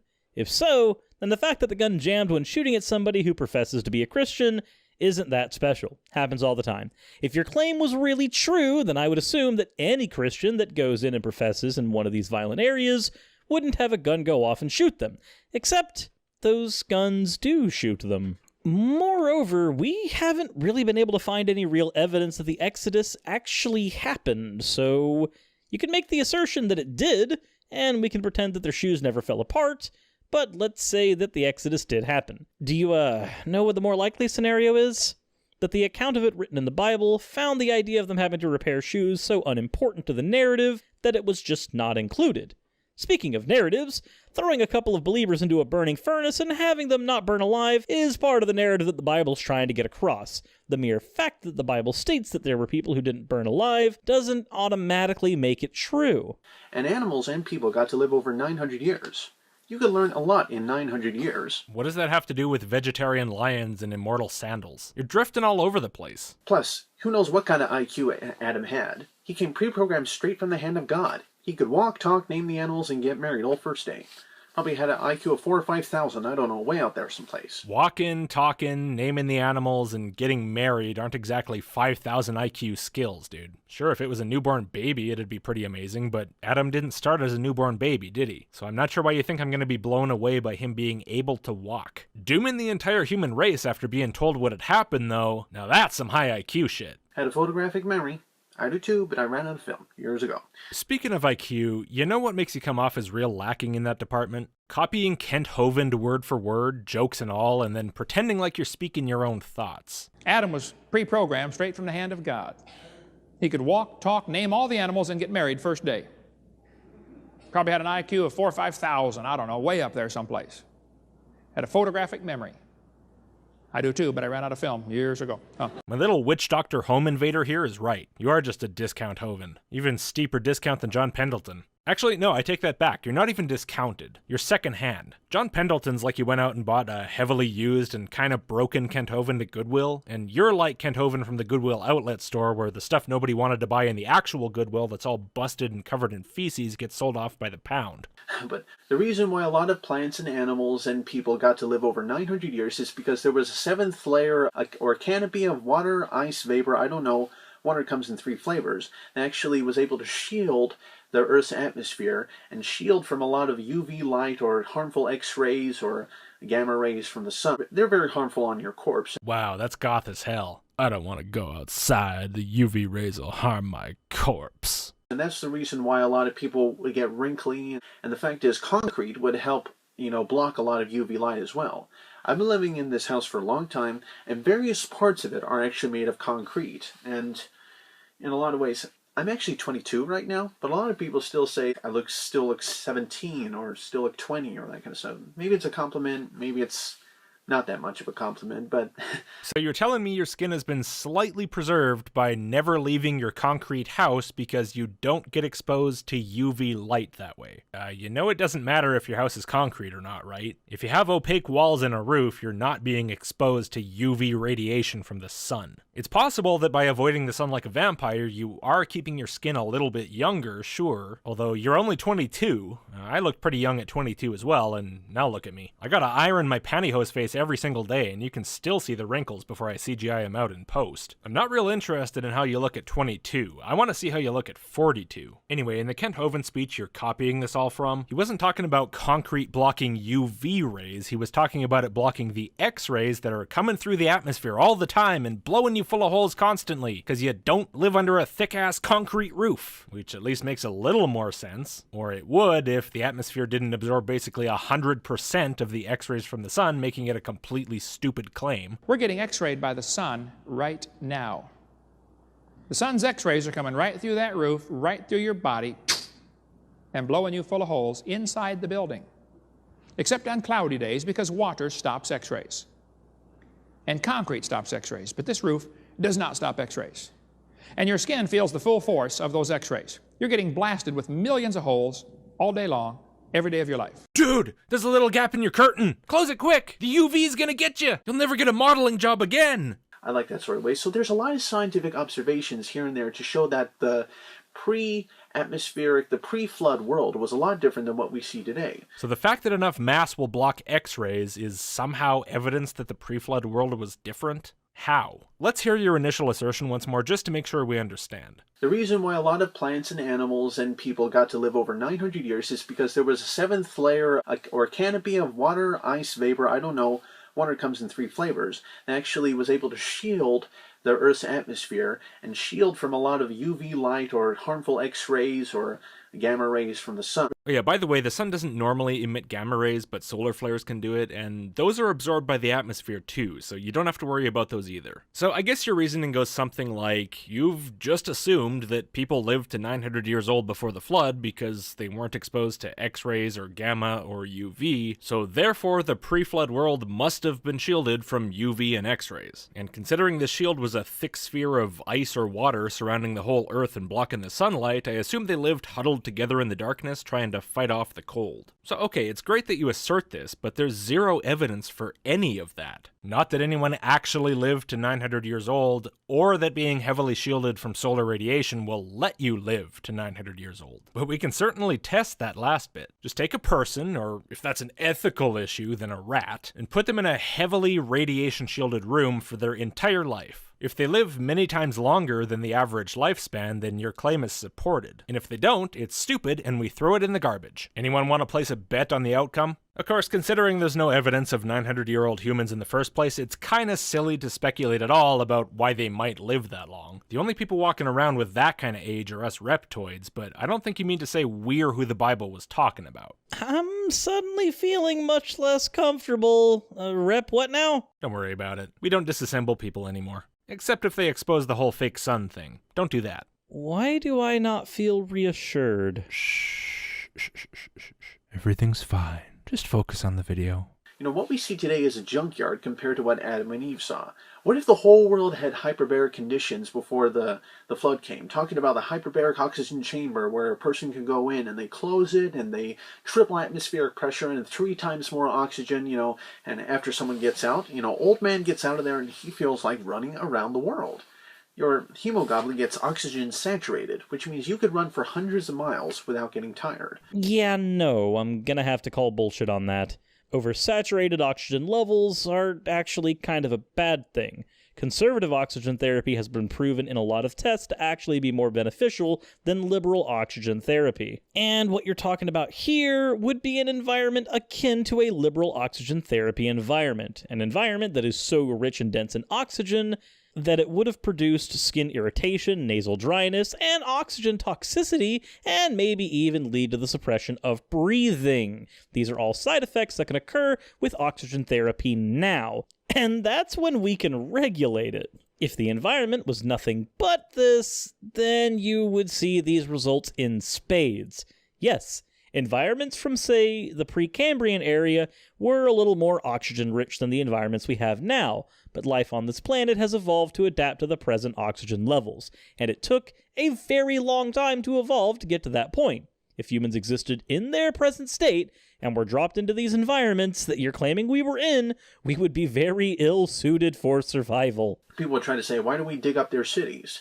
Well, if you lived in a world with perfect weather and you were healthy, you don't need a house. Just go sleep on the grass. I've slept on grass in great weather before. It's really not all it's cracked up to be, especially when you wake up with a spider on your face. And being in an oxygen-rich environment wouldn't automatically mean you wouldn't die of exposure by sleeping out in the open every night. The presence of more oxygen doesn't just magically make the nights stop being cold. In fact, with this massive amount of ice or water between the sun and the earth, it'd be harder to warm up the surface, so it'd probably be way colder than it is now. If you really feel the need to make an excuse excuse for why we don't find evidence of their shelters. You could have just said they preferred caves or something. At least that'd sound more plausible. Perhaps didn't need cars, so they were able to run incredibly fast speeds, and like people got so tall, and that a lot of amazing human skeletons found that are like 3 or 4 times the size of ordinary skeletons. Look, I get that your 900-year-old zillion IQ masterminds with so much learning under their belts didn't invent cars, and I wouldn't expect to find them. But it's not because just being tall and fit makes cars useless to a person. You said that an old man who comes out of a hyperbaric oxygen chamber feels like running around the world, but that doesn't mean he can actually run around the world, especially not in a reasonable amount of time. No, not even if he's 4 times bigger than a normal man. Again, an oxygen-rich environment is not magic. It doesn't suddenly make technology useless to you. It doesn't make you Superman. It doesn't turn you into the Flash. Even if humans were able to run without ever getting tired and stopping, which wouldn't be the case even in the pre-flood scenario, they'd still get places faster in a car. But we're getting down the road into Fantasyland again, because the real question is, are there actually giant human skeletons around? And you didn't bring up any specific examples, so I can't respond directly to any, but the ones I've seen are either not very good Photoshop jobs, or otherwise just long since debunked as hoaxes. If there's something fresher and more compelling out there, I'd love to see it. Like, does some creation museum somewhere have an actual skeleton? Or have all the actual skeletons just conveniently vanished? There's a lot of scientific observations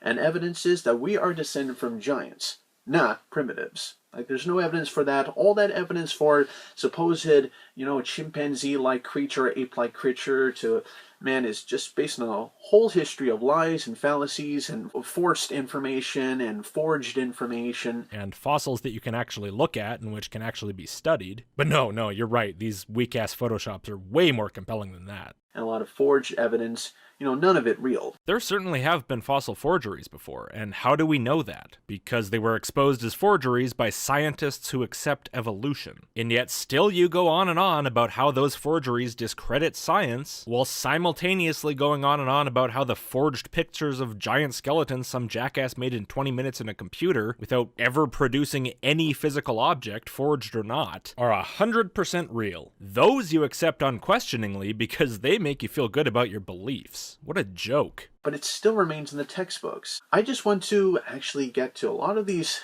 scientific textbooks and public schools that still endorse them, try to say, hey, this textbook's not accurate, okay? It talks about the gill slits and the whale having a vestigial pelvis, or us having a vestigial tailbone. None of that is true. All those things are needed.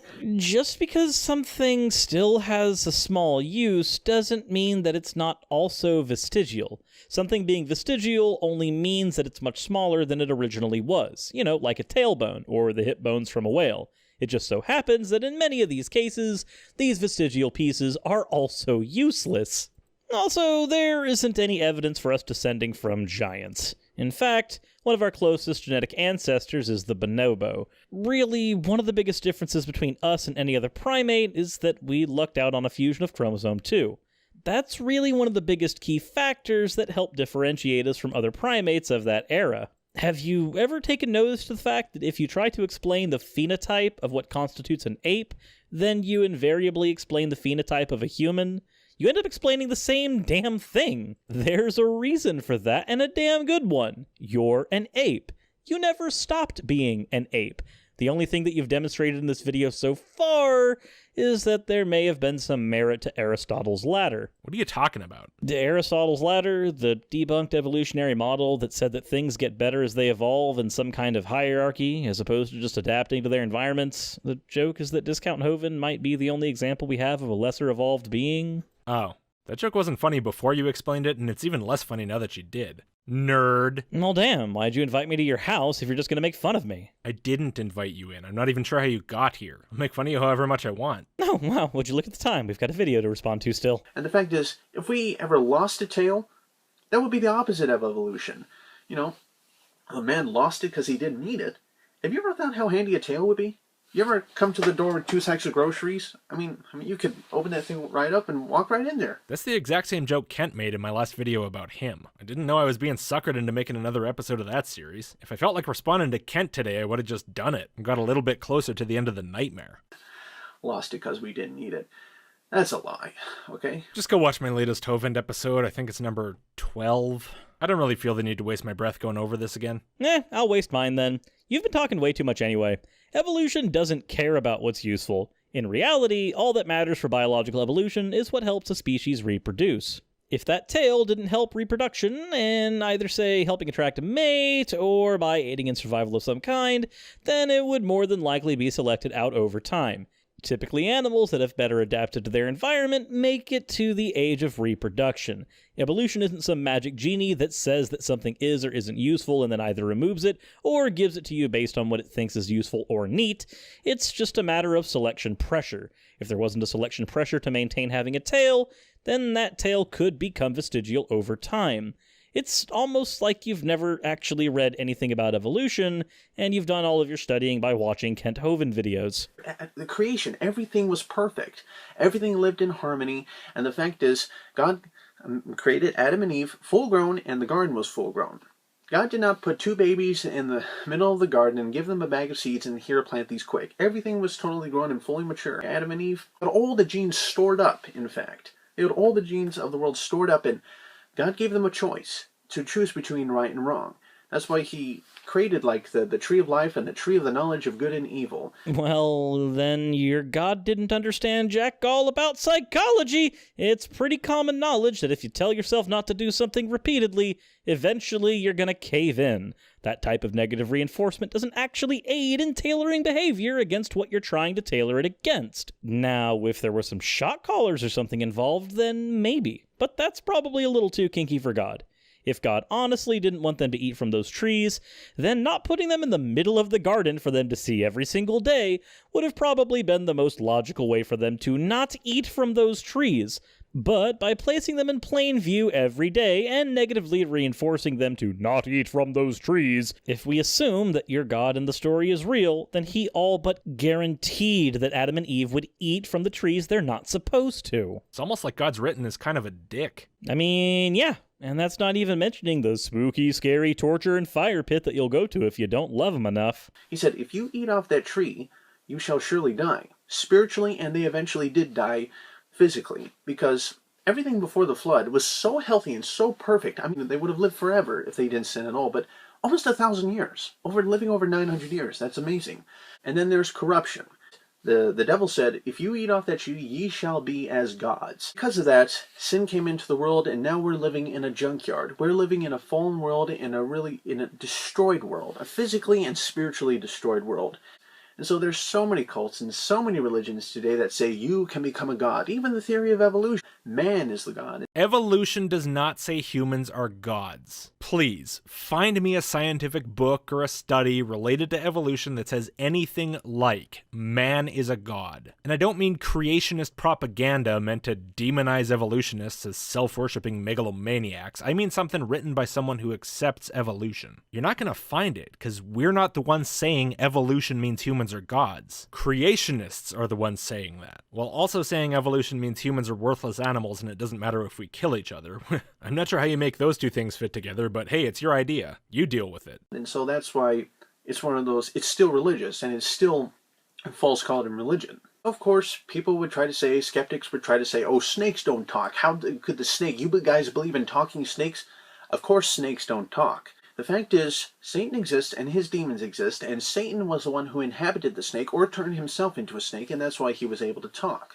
It can be dangerous to always look for a natural explanation for clearly supernatural events. Can you name me one event in the history of our world that was clearly supernatural? An event that we can verify did, in fact, happen? Yeah, Bilbo here found his way into hell where I shoot my videos. I'd be willing to accept a natural explanation for that, but one doesn't seem to be forthcoming. A portal. A portal. Yes, I used a portal. A natural portal? Yes! Well, why didn't you just say so? We have those things all over the place. That's weird. Is it, though? Yes. Whatever, dude. Just make sure you use that portal to leave after we're done. Oh, I plan to. Pizza's been on its way for a little bit now, and I'm getting kinda hungry. Then I kinda wish you'd come half an hour later and brought the pizza with you. I'm working up a hell of an appetite going through this nonsense. Of course snakes don't talk, and there's even archaeological evidence that snakes used to have legs. Yes, and do you know what those legs would be called, as the snakes were late in the process of getting less leggy and no longer using whatever leg bits they might have had left? Vestigial. Just that moment when God said to the serpent, "That's it, fella, you gotta crawl on your belly for the rest of your life." To the poor snake that got unwillingly possessed by the devil and did nothing wrong, not to mention every one of its descendants forever. Yeah, that sounds like your God's morality. I don't think all the legs just went poof and disappeared just like that. I think over time, they gradually all disappeared. They gradually disappeared or, like, lost those legs, or, like, over time and such. And what's the word for that process? Oh, I know. Is it evolution? No, what? It's delegification. It's alright, I wouldn't expect a hobbit to know science. Because, hey, there's archaeological evidence for snakes with arms, and that's pretty impressive. You keep using that word, archaeological. I do not think it means what you think it means. But yeah, it is impressive that there are snake fossils with 4 limbs, isn't it? Because that confirms the prediction that if snakes evolved from lizards, i.e. tetrapod reptiles, their ancestors would have had legs. Another point to evolution. Things are getting worse, not better. And that's not the way life gets along. A natural selection and survival of the fittest, the strong trampling the weak, that's abusive to teach any child. And telling them that if they don't believe in and love Jesus in a very particular way, they're gonna burn in hell for all eternity isn't somehow abusive? Moreover, survival of the fittest is a figure of speech. It doesn't actually mean the strongest survive. It means that those that are better adapted to their environment have a higher tendency to survive. But we've already gone over that early in the video. It's not something that you've actually researched. And if you have, you haven't researched it honestly. The fact is, this world is groaning and travailing in pain, and it needs a savior for the fact that we need to survive, and we need to get better for certain things. We need life. We can't achieve it on our own. We need help from God and all those kind of things. Considering that according to your story, God's the one who did all this to us in the first place, I don't see why you'd look to him for help. Luckily though, the world's just not as bad as you wish it was, and humans can in some way help to make it a little bit better for each other, especially if you keep your religion out of our way. I mean, it's all you hear about in the news and media and magazines nowadays. Go away, God. We don't want you, God. Get out of our schools, God. Get out of our books, God. Get out of our schools. Get out of our academia, God. Go away, God. Get out of our magazines, God. Get out of our newspapers, God. Get out of the news, God. We don't want you, God. Go away, God. Nobody's saying that to God. If they're saying it to anyone, it's to the authoritarian Christians who try to interfere with everyone else's lives. But apparently you can't tell the difference between yourself and God. If they're talking to you, you think they're talking to God. And yet we're the ones deifying ourselves? Katrina hits. God, where are you? Where'd you go? No, that was just you morons again. Oh God, why did you do this to us? What did we do wrong? Please come and help us. Where are you? The rest of the people affected didn't waste time with that. They just kind of dealt with it. Oh, so this is just no atheists in foxholes then, right? That overused notion that people don't want God until the going gets tough and they suddenly turn to God every time. I hate to break it to you, but there are several people who've gone through horrifying circumstances and haven't magically turned to God to help them in their time of need. I know it's a hard realization that some people don't have to turn to a deity when the going gets tough, and some people can turn to their family members, close friends, loved ones, communities. They've got all kinds of options.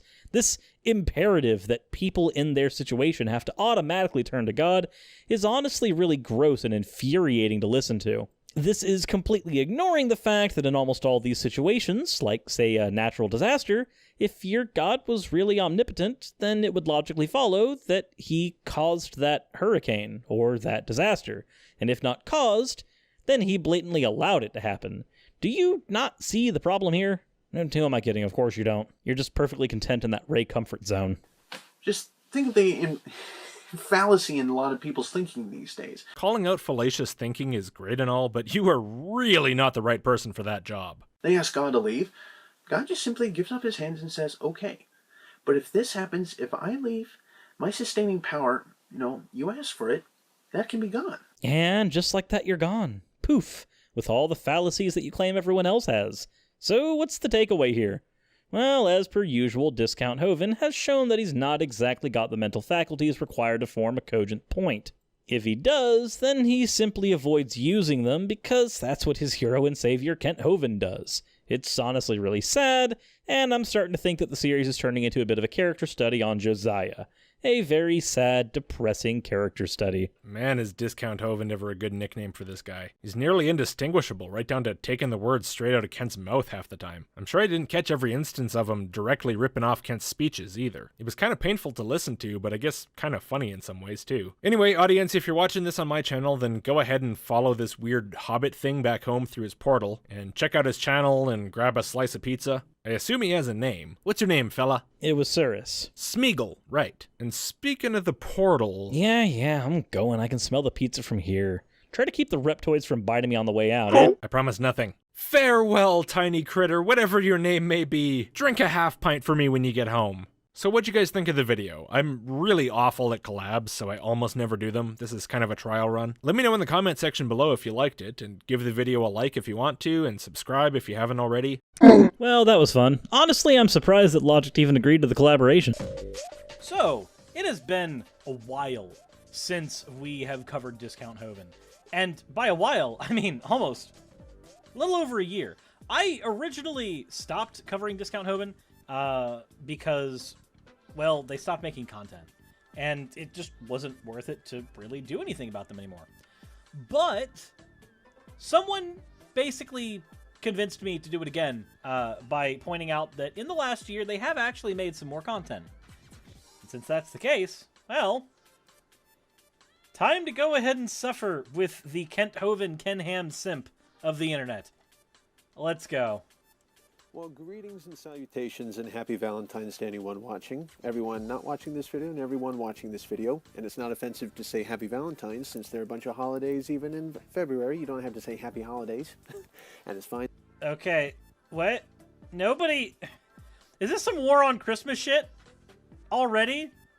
Dude, there's not a war on Christmas. You're allowed to say Merry Christmas. You're allowed to say you're allowed to say whatever the fuck you want. Okay. I'm saying Merry Christmas too.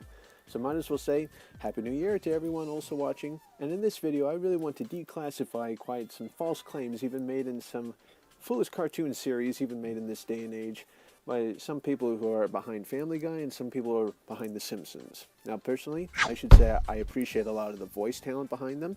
There's some Jewish people who actually do a lot of the voice talent work, and a lot of Jewish people turned out to be incredibly talented and smart throughout history. What does it matter that they're Jews? What does it matter that they're Jewish people? How is that a... Why is that a thing that we're talking about right now? But I might as well say a few claims here and there that they've made which just aren't fair.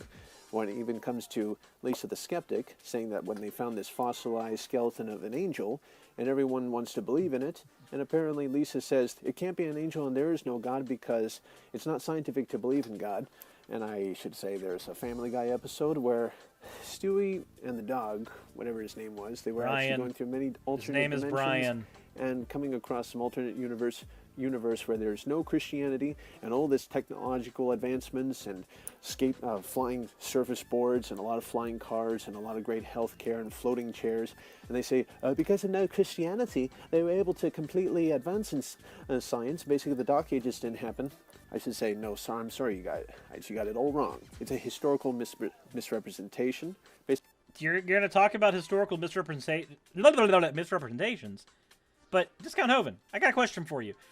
Do you still think that the Earth is 6,000 years old, but you want to go on about historic misrepresentations?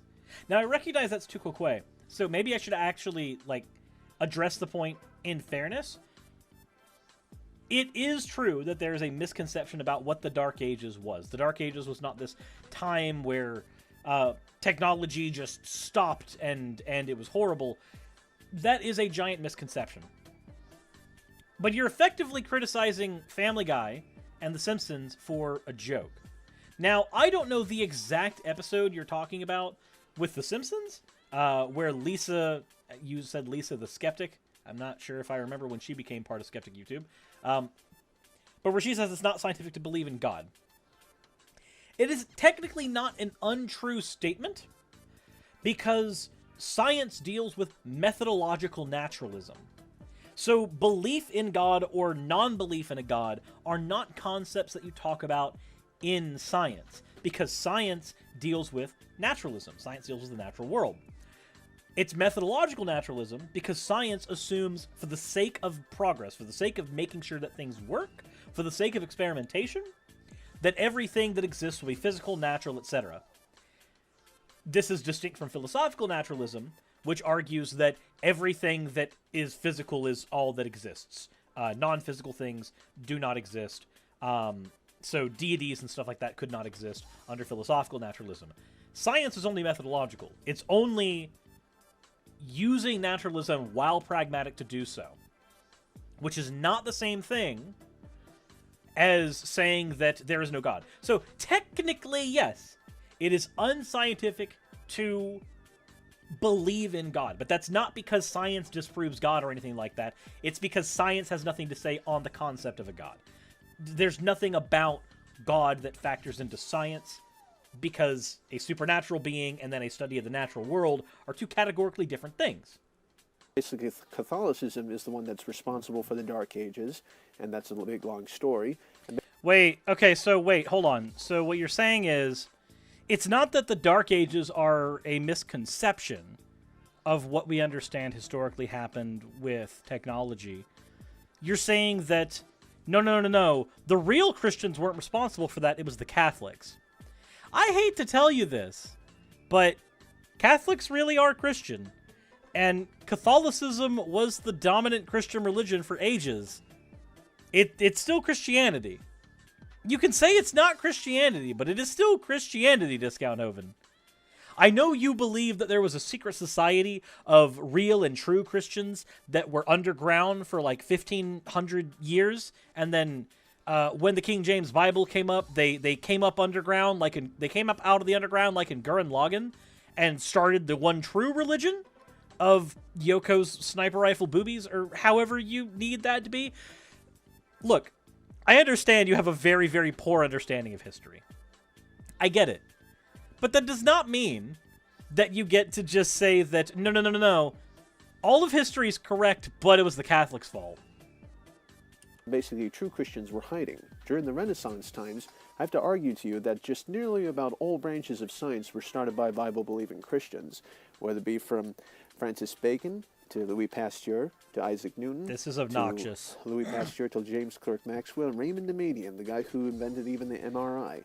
So, okay, if the dominant religion in an area is Christianity, and almost like 99% of the population is Christian, wouldn't it then make sense that most of your scientists would be sourced from those Christians?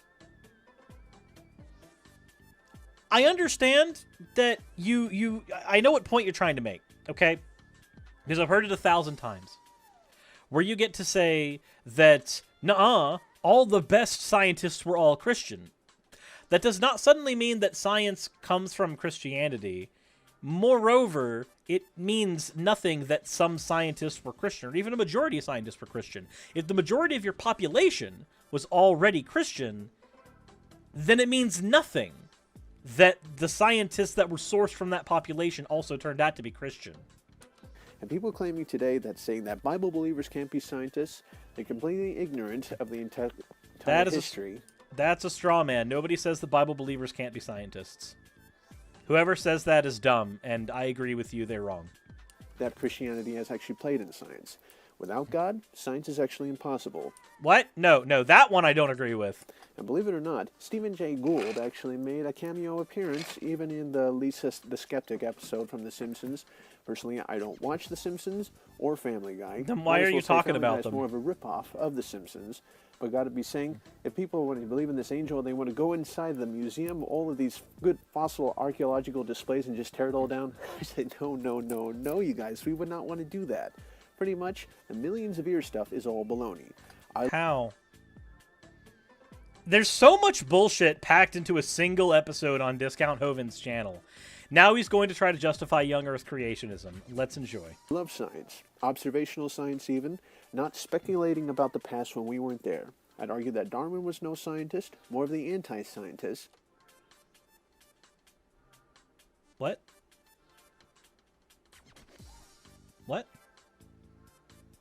I know this point is ripped off of Kent Hovind. I understand this point's ripped off of Kent, because Kent likes to do this thing where he delegitimizes other people by making fun of them specifically. So he'll call Charles Darwin Chucky Darwin and say that he was a failed evangelist instead of saying that he actually proposed a theory that still holds true to this day. That's just a thing that Kent Hovind does. And Discount Hovind rips all of his arguments off of Kent Hovind. So it makes sense that we'd hear this here. But what you need to understand is it's not speculative to take a rock and look at the radiometric decay on that rock and see that, oh, this rock decays at a very particular rate, and that rate is consistent amongst all rocks of this type, or at least all elements within rocks of this type. And when we analyze that decay, and we see that that decay works in a very particular way, we can see how long the elements in this rock have been in a state of radiometric decay. And when we measure that, and we understand that, oh, wait a minute, we can actually date how old this rock is by looking at the state, the half-life, of all the elements that are in it. When we do that across the board, we find that the Earth ends up being, a few billion years old. That's not speculating. That's math. Your argument, Discount Hovind, is with math. Now, I understand that your counter-argument to this, 9 times out of 10, is carbon dating only goes back a few thousand years. And you're right, which is why I didn't say carbon dating. It's not speculation to measure the age of the Earth. Now, it is speculation to take the age of the Earth from extrapolations on ages of people in a book, and that's how you guys got young Earth creationism from? That's the exact way that young Earth creationism came to be. It was literally calculating the ages of the fictional characters in the Bible. That is speculation. That is fan fiction. I'm talking about math. And he was known for making up stories when he was young. Dude, don't talk about making up stories when you simp for Kent. Pretty much, he predicted there would be so much transitional fossils, but there aren't any. What? Archaeopteryx would like a word. Technically speaking, also, all species are transitional species. The transitional fossil thing is confusing, because what they're wanting is a fossil that exists as the perfect divide between a human and an ape. They're wanting a fossil that's between the two. And the fact of the matter is that we have progressive fossils that bit by bit show the evolution of mankind, that show the evolution of multiple different animals. All of those fossils are in a state of transition. All of them are transitory. And then when it comes to something like Archaeopteryx, we're talking about an animal that is a bird, but has teeth, showing its reptile roots as the jawline turned into a beak instead of staying a snout. Archaeopteryx is a transitional fossil, and it is exactly what you're looking for.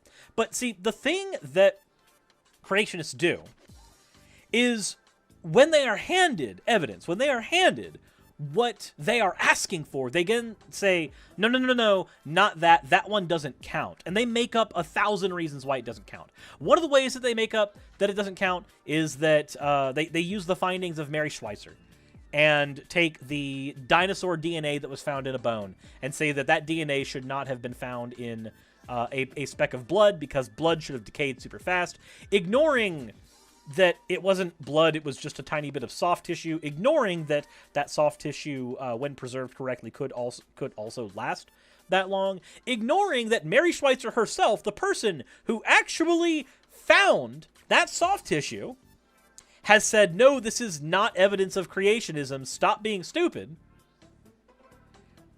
No matter how many times people who actually engage in the field tell creationists that the way they're going about this is wrong, they will always say, no, that can't be right, because they have a Bible to hide behind. And pretty much there's been a lot of misidentification from a lot of the bones that have been found. They can make up a whole bunch of stories from just a few little bones, right? So might as well say, Stephen Jay Gould, before he died, actually had Dr. Ken Hovind's Creation Science Seminar series on his desk. Now, this is the topical series from his special messages talking about Why does that matter? the Bible and health, Leviathan the fire-breathing dragon, the four loves, more reasons why evolution is stupid, and of course, where's the bride, or don't swing at the first pitch. And not to mention, even saying that visiting Dinosaur Adventureland in Lenox, Alabama was quite a lot of fun. And not to mention the business card, which was quite awesome. All you're doing is just simping for Kent Hovind. Literally, if Kent Hovind were a VTuber, you would be dropping all of your money on him. All of that. All of it. Every single bit of it. Oh, by the way, just for the record, I'm not saying anything about Stephen Jay Gould having Hovind's movie on his desk. But, you know, I could be wrong. But even if I'm not wrong, even if he had Kent Hovind's ministry work, like his entire life's work, on his desk, would that legitimize any of it? Let's go ahead and show. Let's go ahead and give an example. Okay, let's take Harry Potter. Who here remembers Gilderoy Lockhart? Now, everything Gilderoy Lockhart wrote was something somebody else did. It was all lies. Every single bit of it. If right before Dumbledore died, he had the entire written works of Gilderoy Lockhart on his desk, would that suddenly mean that Gilderoy was not a liar and everything that he said was right? No! That's not what that would mean. In no sense would that mean that. Ever. But apparently, to business card simping Discount Hovind, that's all the evidence he needs. There's Ken Hovind's salvation plan even on the other side. Basically to show that dinosaurs are a good witnessing tool called missionary lizards. Now, does that mean that Stephen Jay Gould watched all of Ken Hovind's videos and heard the truth and got saved? I don't know, but it's a good possibility. No, it's not.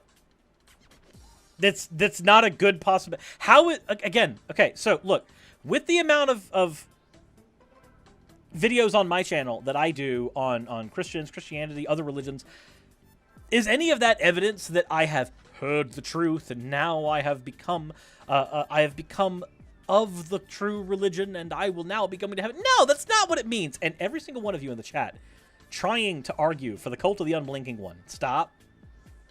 This is not that. None of that is this. No cults. Ever. Bad.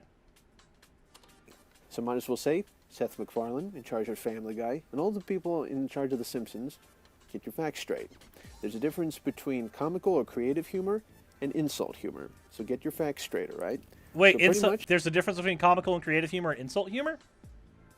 It's not that you're wrong, okay? I don't disagree, but at the same time, I don't think you understand that all you're doing is insulting people as well, especially when you try arguing that certain people will not be burning in hell.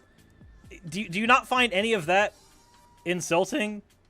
Like, would it not be insulting to you if a Christian from a different sect came up to you and said, I think that your parents are no longer burning in hell? Oh, wow. Growlithe is barking loud. Evolution is the hindrance to common sense research and scientific advancements. Common sense is not used in research. We do not use common sense in research. Not when it comes to science.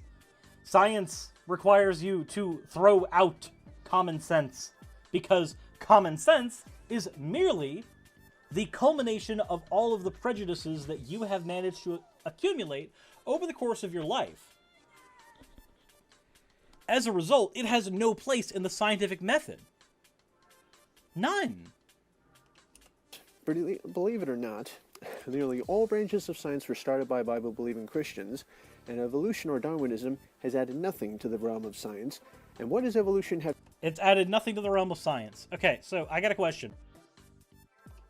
The vaccine that is being worked on right now, that is currently in production, being used on people, that vaccine was produced with the knowledge that the that COVID-19 had actually managed to mutate. And it was through those mutations that it evolved into multiple different strains. So you're telling me that the study of evolutionary biology means nothing. It's added nothing to the conversation. And yet we have a vaccine right now that is based on the concept of evolution, because we have to factor in the fact that the virus will mutate, which is part of evolution. You can pretend that evolutionary biology has done nothing for biology, but evolutionary biology is the backbone on which a lot of our fields are built, especially in medicine. Hell, one of the reasons that we can't manage to deal with the common cold is the rapid rate at which it mutates. Same thing with the flu. We can't deal with the rapid rate at which it mutates. All of that is predicated on evolution. Evolution is responsible for all of that. But Discount Hovind can't manage to understand that basic fact. Have to do with putting up a satellite or spaceship. Go figure. P.S. Richard Dawkins, P.Z. Myers, any other atheist out there who is basically still alive and well, aside from Stephen Hawking, Sally passed away, and basically now he knows better. A lot of them... Oh my fucking god, that's so disgusting. So, you've got your list of people who you're basically just waiting to die so that they can experience hellfire, so that they can know better. This is gross. Discount Hovind, you're a fucking horrible human being. Seriously. Everything about what you just said, you had that entire point before about the difference between real humor and insulting humor. And yet, here you are, doing the biggest insult you possibly can to somebody. And if your defense is going to be, well, I don't find it funny, I don't care. Are perfectly smart and very intelligent, but they're not wise. Pretty much they're wrong in a lot of areas. And basically, Kent Hovind will still debate you, Richard Dawkins, with half his brain tied behind his back. And basically, if he gets half the time, and you talk about one topic at a time. It's still up there for you. It will be the debate. Kent Hovind does not talk about one topic at a time. He gish gallops. So, okay, no. I have to address this. And this is the reason why I'm not going to debate Kent Hovind either. One, he's a sleazy piece of shit. Okay? And I'm not going to debate him for that reason. I'm not going to give his platform any more legitimacy. Secondly, what Kent Hovind does is he gish gallops around 12 or 13 topics, but then says that he's engaging in a single topic. This is what he did in his debate with Aaron Raw. This is what he did in several debates outside of that. With Kent, he will jump from topic to topic and then claim that you're gish galloping. And the thing with the gish gallop, the reason that the gish gallop even exists is because a creationist, Dwayne Gish, the one who the debate tactic is named after, he would say 12 or 13 wrong things, and his debate opponent would have to respond to half of them. Because you can say 100 wrong things in a minute, and it might take me an entire hour to go into why everything you said is wrong. And in that hour, all you're having to do, when you get to your section of the debate, is say, well, if you see here, my opponent, in his desperation to not drown in water, did not respond to 3 of my points in there. And I think it's very telling that he did not respond to those 3 points, even though I said 9,689 things. The 3 things that he did not respond to are actually the things that I am going to now use as the crux of my debate. And then, when your opponent responds to those 3 things that are left over because they didn't have enough time to respond to all of your gish gallop, I find it very strange that my opponent is focusing very hard on these 3 things in particular when they glazed over all of my other points from before. Everything that I said before in the debate, he is not responding to now, and I find that very interesting. And this is what he does. Kent Hovind will jump to whichever point you have spent the least amount of time on, and then claim victory. And the thing is, even with a moderator, even with a fair moderator, Kent Hovind can claim victory in any debate using this tactic.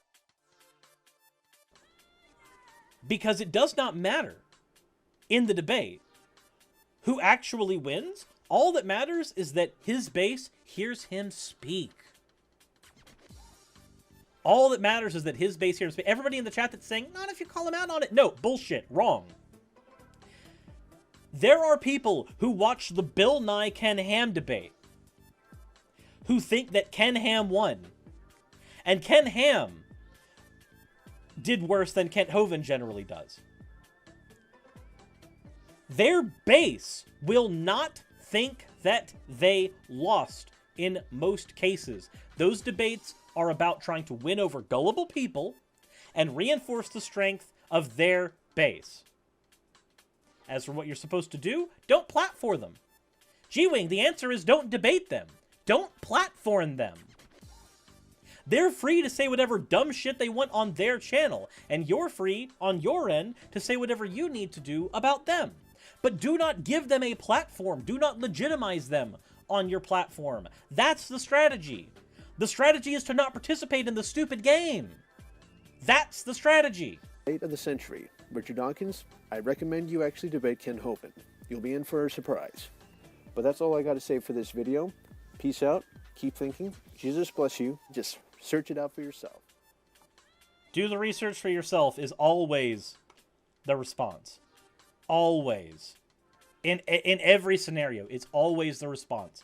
Instead of linking to his sources, instead of citing anyone besides Kent Hovind, the only thing that these people can do is say, do your own research. This is what flat earthers do. This is what anti-vaxxers do. This is what QAnon conspiracy theorists do. Every one of them does the same thing. They jump on a platitude, they say the dumb thing, and then they say do your own research instead of letting their feet be held to the fire. Discount Hovind, you are a disgusting human being and a disgraceful member of the human race. When you say that people who have delivered nigh intangible amounts of useful knowledge are burning in hell and, moreover, deserve to do so. When you sit here and simp for a guy who just scooted past the fact that a child was drowned alive in his complex, probably because he was too cheap to actually have correct lifeguards on staff. Kent is a disgusting piece of work, and you're a disgusting piece of work. I know I'm coming back to the Discount Hovind series, all happy-go-lucky, but it's not going to end that way. Because people like this are gross. In any case, if you guys enjoyed this video and enjoyed anything that I talked about and all this fun stuff, please leave a like, hit the subscribe button, check the description down below, all that other stuff. All of it's there. I did not realize that coming back to Discount Hovind would actually infuriate me, but, you know. Oh, this Bible looks kind of interesting. Talks about dragons, unicorns, giants. Lamp oil, rope, bombs. You want it? It's yours, my friend, as long as you have enough rubies. Well, I decided I needed to have a brain hemorrhage today, so I guess I'm covering Discount Hovind. But before we get into him, let's go ahead and get into the fan art. So first of all, we have me hitting the subscriber bell in pixel art form by Valkyrie. Then we have a realistic and also very pink version of myself from Shashaska. And then finally we have Would You Like Immortality, Billy? From Jack and Quill. That's from an old BGR episode for anyone who remembers. As always, thank you all for your fan art submissions, and let's get right into the brain bleeding. Oh, this Bible looks kind of interesting. Talks about dragons, unicorns, giants, talking snakes. Oh, it's got to be a book of fairy tales, isn't it? No, guys. Slow down just a minute. You got to be understanding what historical context actually has to play into this. Ah, yes, the history of talking snakes. Actually, I don't think historical context is the word you're looking for. Basically, talking snakes. People say, you believe in talking snakes, do you? I ask, well, who was that talking snake? We're discussing the devil, or Satan himself. Alright, Discount Hovind, let's do the historically accurate thing like you're wanting to do. The author of Genesis is not the same person who authored Revelation. The connotation that Satan is actually a serpent comes from Revelation. Nowhere in Genesis does it say that Satan inhabited the body of a serpent and then subsequently cursed all serpents to move on the ground. So when you say, historically speaking, Satan was the serpent, your own book doesn't say that. And you can make the argument that, well, Revelation says it's a serpent, so Genesis saying that there's a serpent must mean that the serpent was Satan, but you need to understand, what was the word? Historical context. So if a culture, say the culture of the Israelites, had a vocal or even written tradition of saying that things that were negative were serpents because they believed that a serpent literally caused the fall of man, would it then not follow that later authors would write that Satan was akin to a serpent because they already had the habit of calling serpents foul beasts? Satan would then be called a foul beast. You see, you can't just say that because Revelation calls Satan a serpent when it's talking about the crushing fetish God has, that is in fact Satan in Genesis. These are two completely different authors, speaking from different timelines, cultures that have been radically changed from the times that they began. Now, in the evangelical sect that I grew up in, they literally called Satan a serpent and said that he was the serpent that tricked Eve in the Garden of Eden, but there are other interpretations that argue that the serpent was actually Lilith. There's a few ways you can slice this cake, and none of them specifically require the serpent to be Satan. So again, if you're going to use those words, historical context, or seek historical accuracy, then maybe you should start by, actually doing that. This is a spiritual being, which can actually morph into anything he wants. And even if I grant that he's a spiritual being who can morph into anything and whatever he wants, that still does not say that the serpent necessarily is him. Moreover, what is a spiritual being? That word's kind of fluffy and doesn't actually have any real solid definitions. The Bible describes him as a roaring lion, and there are lions. Describes him as a talking snake, and there are snakes today, and also describes him as a dragon, and there definitely were dragons, aka dinosaurs. And again, possibly some still alive. They fit perfectly fine within a biblical worldview. Okay, so sitting within a biblical worldview is not the same thing as cogent with reality. Now, I'm not saying that the Bible cannot be relied on as a sort of history text. A text that at the very least gives us the traditions of a once thriving civilization of people. But that does not mean that it in and of itself is historically accurate. Much like if 3,000 years from now, all of our technology were wiped out and new archaeologists were finding our stories, it would not follow that stories we wrote about Batman and Superman actually were chronologies of things that happened in reality. That's just not how these things work. Now, it would be historically accurate to say we had stories that involved these characters, just like it's historically accurate to say that there were oral traditions involving things like a global flood. But that doesn't mean that these things are, again, cogent with reality. Giants? Well, pre-flood conditions caused animals, people, and plants to grow a lot larger back then. Strong electromagnetic field and hyperbaric oxygen chambers, and tons of human skeletons have been excavated to show that people got well over 10 or 12 feet tall, or even 20, or even up to 30 feet tall. You can even see the graph down in the description. You have a graph in your description? Would have been really useful to include that in your video, but aside from the fact that pretty much every single over 30-foot tall human skeleton has been largely debunked as an archaeological hoax, let's go ahead and look at the description of your video to see what that graph is.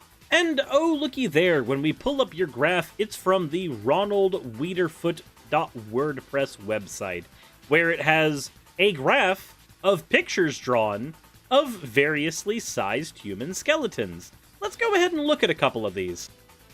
So, unfortunately for this claim, when I try to look up anything involving giant skeletons, even using the keywords that are in the article that was linked so kindly in Discount Hovind's description, all I end up finding are debunks of this, because it's been a very long-going problem for years that people try to say that giants were once a thing in the world. But even if you try finding any of this, what you'll find is that none of these so-called giant skeletons have made their way into any scientific journals or any museums or anything of the sort. And you might say, if you're a conspiracy theorist, that this is evidence that the world is trying to hide the truth, that there were once skeletons of giant human beings everywhere. But my question is, if the experts have not found these things, and creationists have not found these things, merely argued that they are there and argued that they must be somewhere, then at the end of the day, you're making an argument from ignorance. You don't know if they're there, but your Bible has given you a pretty much foregone conclusion that they must be there, they must be somewhere, so you start from there. That's not a very healthy way to view this. It is very telling, though, without even doing any of the research that I just did, pulling anything up, which will be linked in the description below. If you look at the related articles for the WordPress website that was linked for Discount Hovind's video, you see things like Flat Earth Science and the Bible, Reptilian Angels, and then shit about constellations. This is not what you find when you're looking through actual academic journals on anything. And I'm fairly sure that Discount Hovind doesn't know what one of those looks like.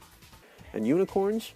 Well, of course, the Greek mythology that has been warped to show that there is this one horse with a horn coming out of its head. I might as well say it was completely not a horse-type animal. It could have been a certain type of dinosaur, described as a single-horned creature. Either a rhinoceros or anything else could count. But well, at least you've got that one right. The unicorns described in the Bible were very likely rhinoceri. Possibly a certain dinosaur that only had a single horn. Well, it definitely wouldn't be a dinosaur, considering that when we look at the fossil record, all of the dinosaurs that we find are located in a completely different geological strata than any human being. We do not find humans and dinosaurs in the same layers, which is what you would expect to find if we actually existed at the same time as the dinosaurs of old, the large, terrible reptiles. So you can have your Dinosaur Adventureland fantasy, and I know you want to because you stan Kent Hovind and you desperately want to suck his toes, but at the end of the day, you were more on the money when you were talking about a rhinoceros. And what about, are you talking about dragons? Well, you know, I explained to you that basically if you've seen the great seminar called Dinosaurs in the Bible, that dinosaurs were actually the dragons of history. There are thousands of legends of people killing off dragons, and pretty much, when a lot of people move into a certain area of the world, nobody wants to live next door to a dragon, so the more ferocious animals are driven off.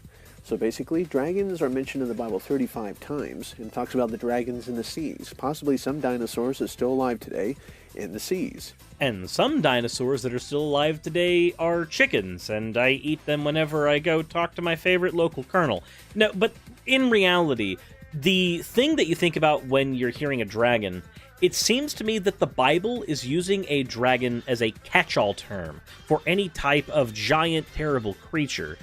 We need to have an understanding, you and I, that when we say dinosaur, we are talking about a creature that is very different from anything that would be described in the Bible, because the Bible was written by people who had a reference point that involved either creatures they talked about in their folklore, who were necessarily made up the same way we make up mythological creatures today.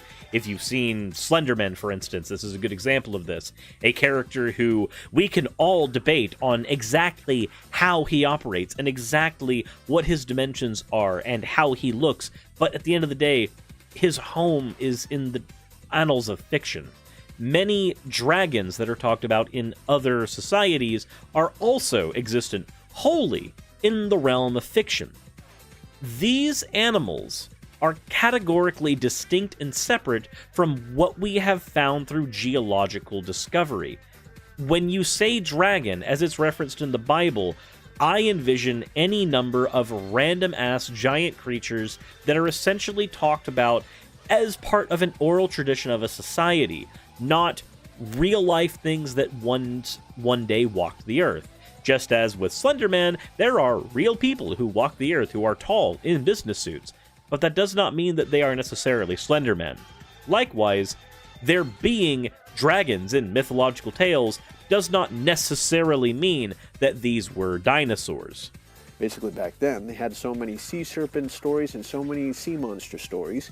In wooden ships, they would be going across the water quite a lot slowly.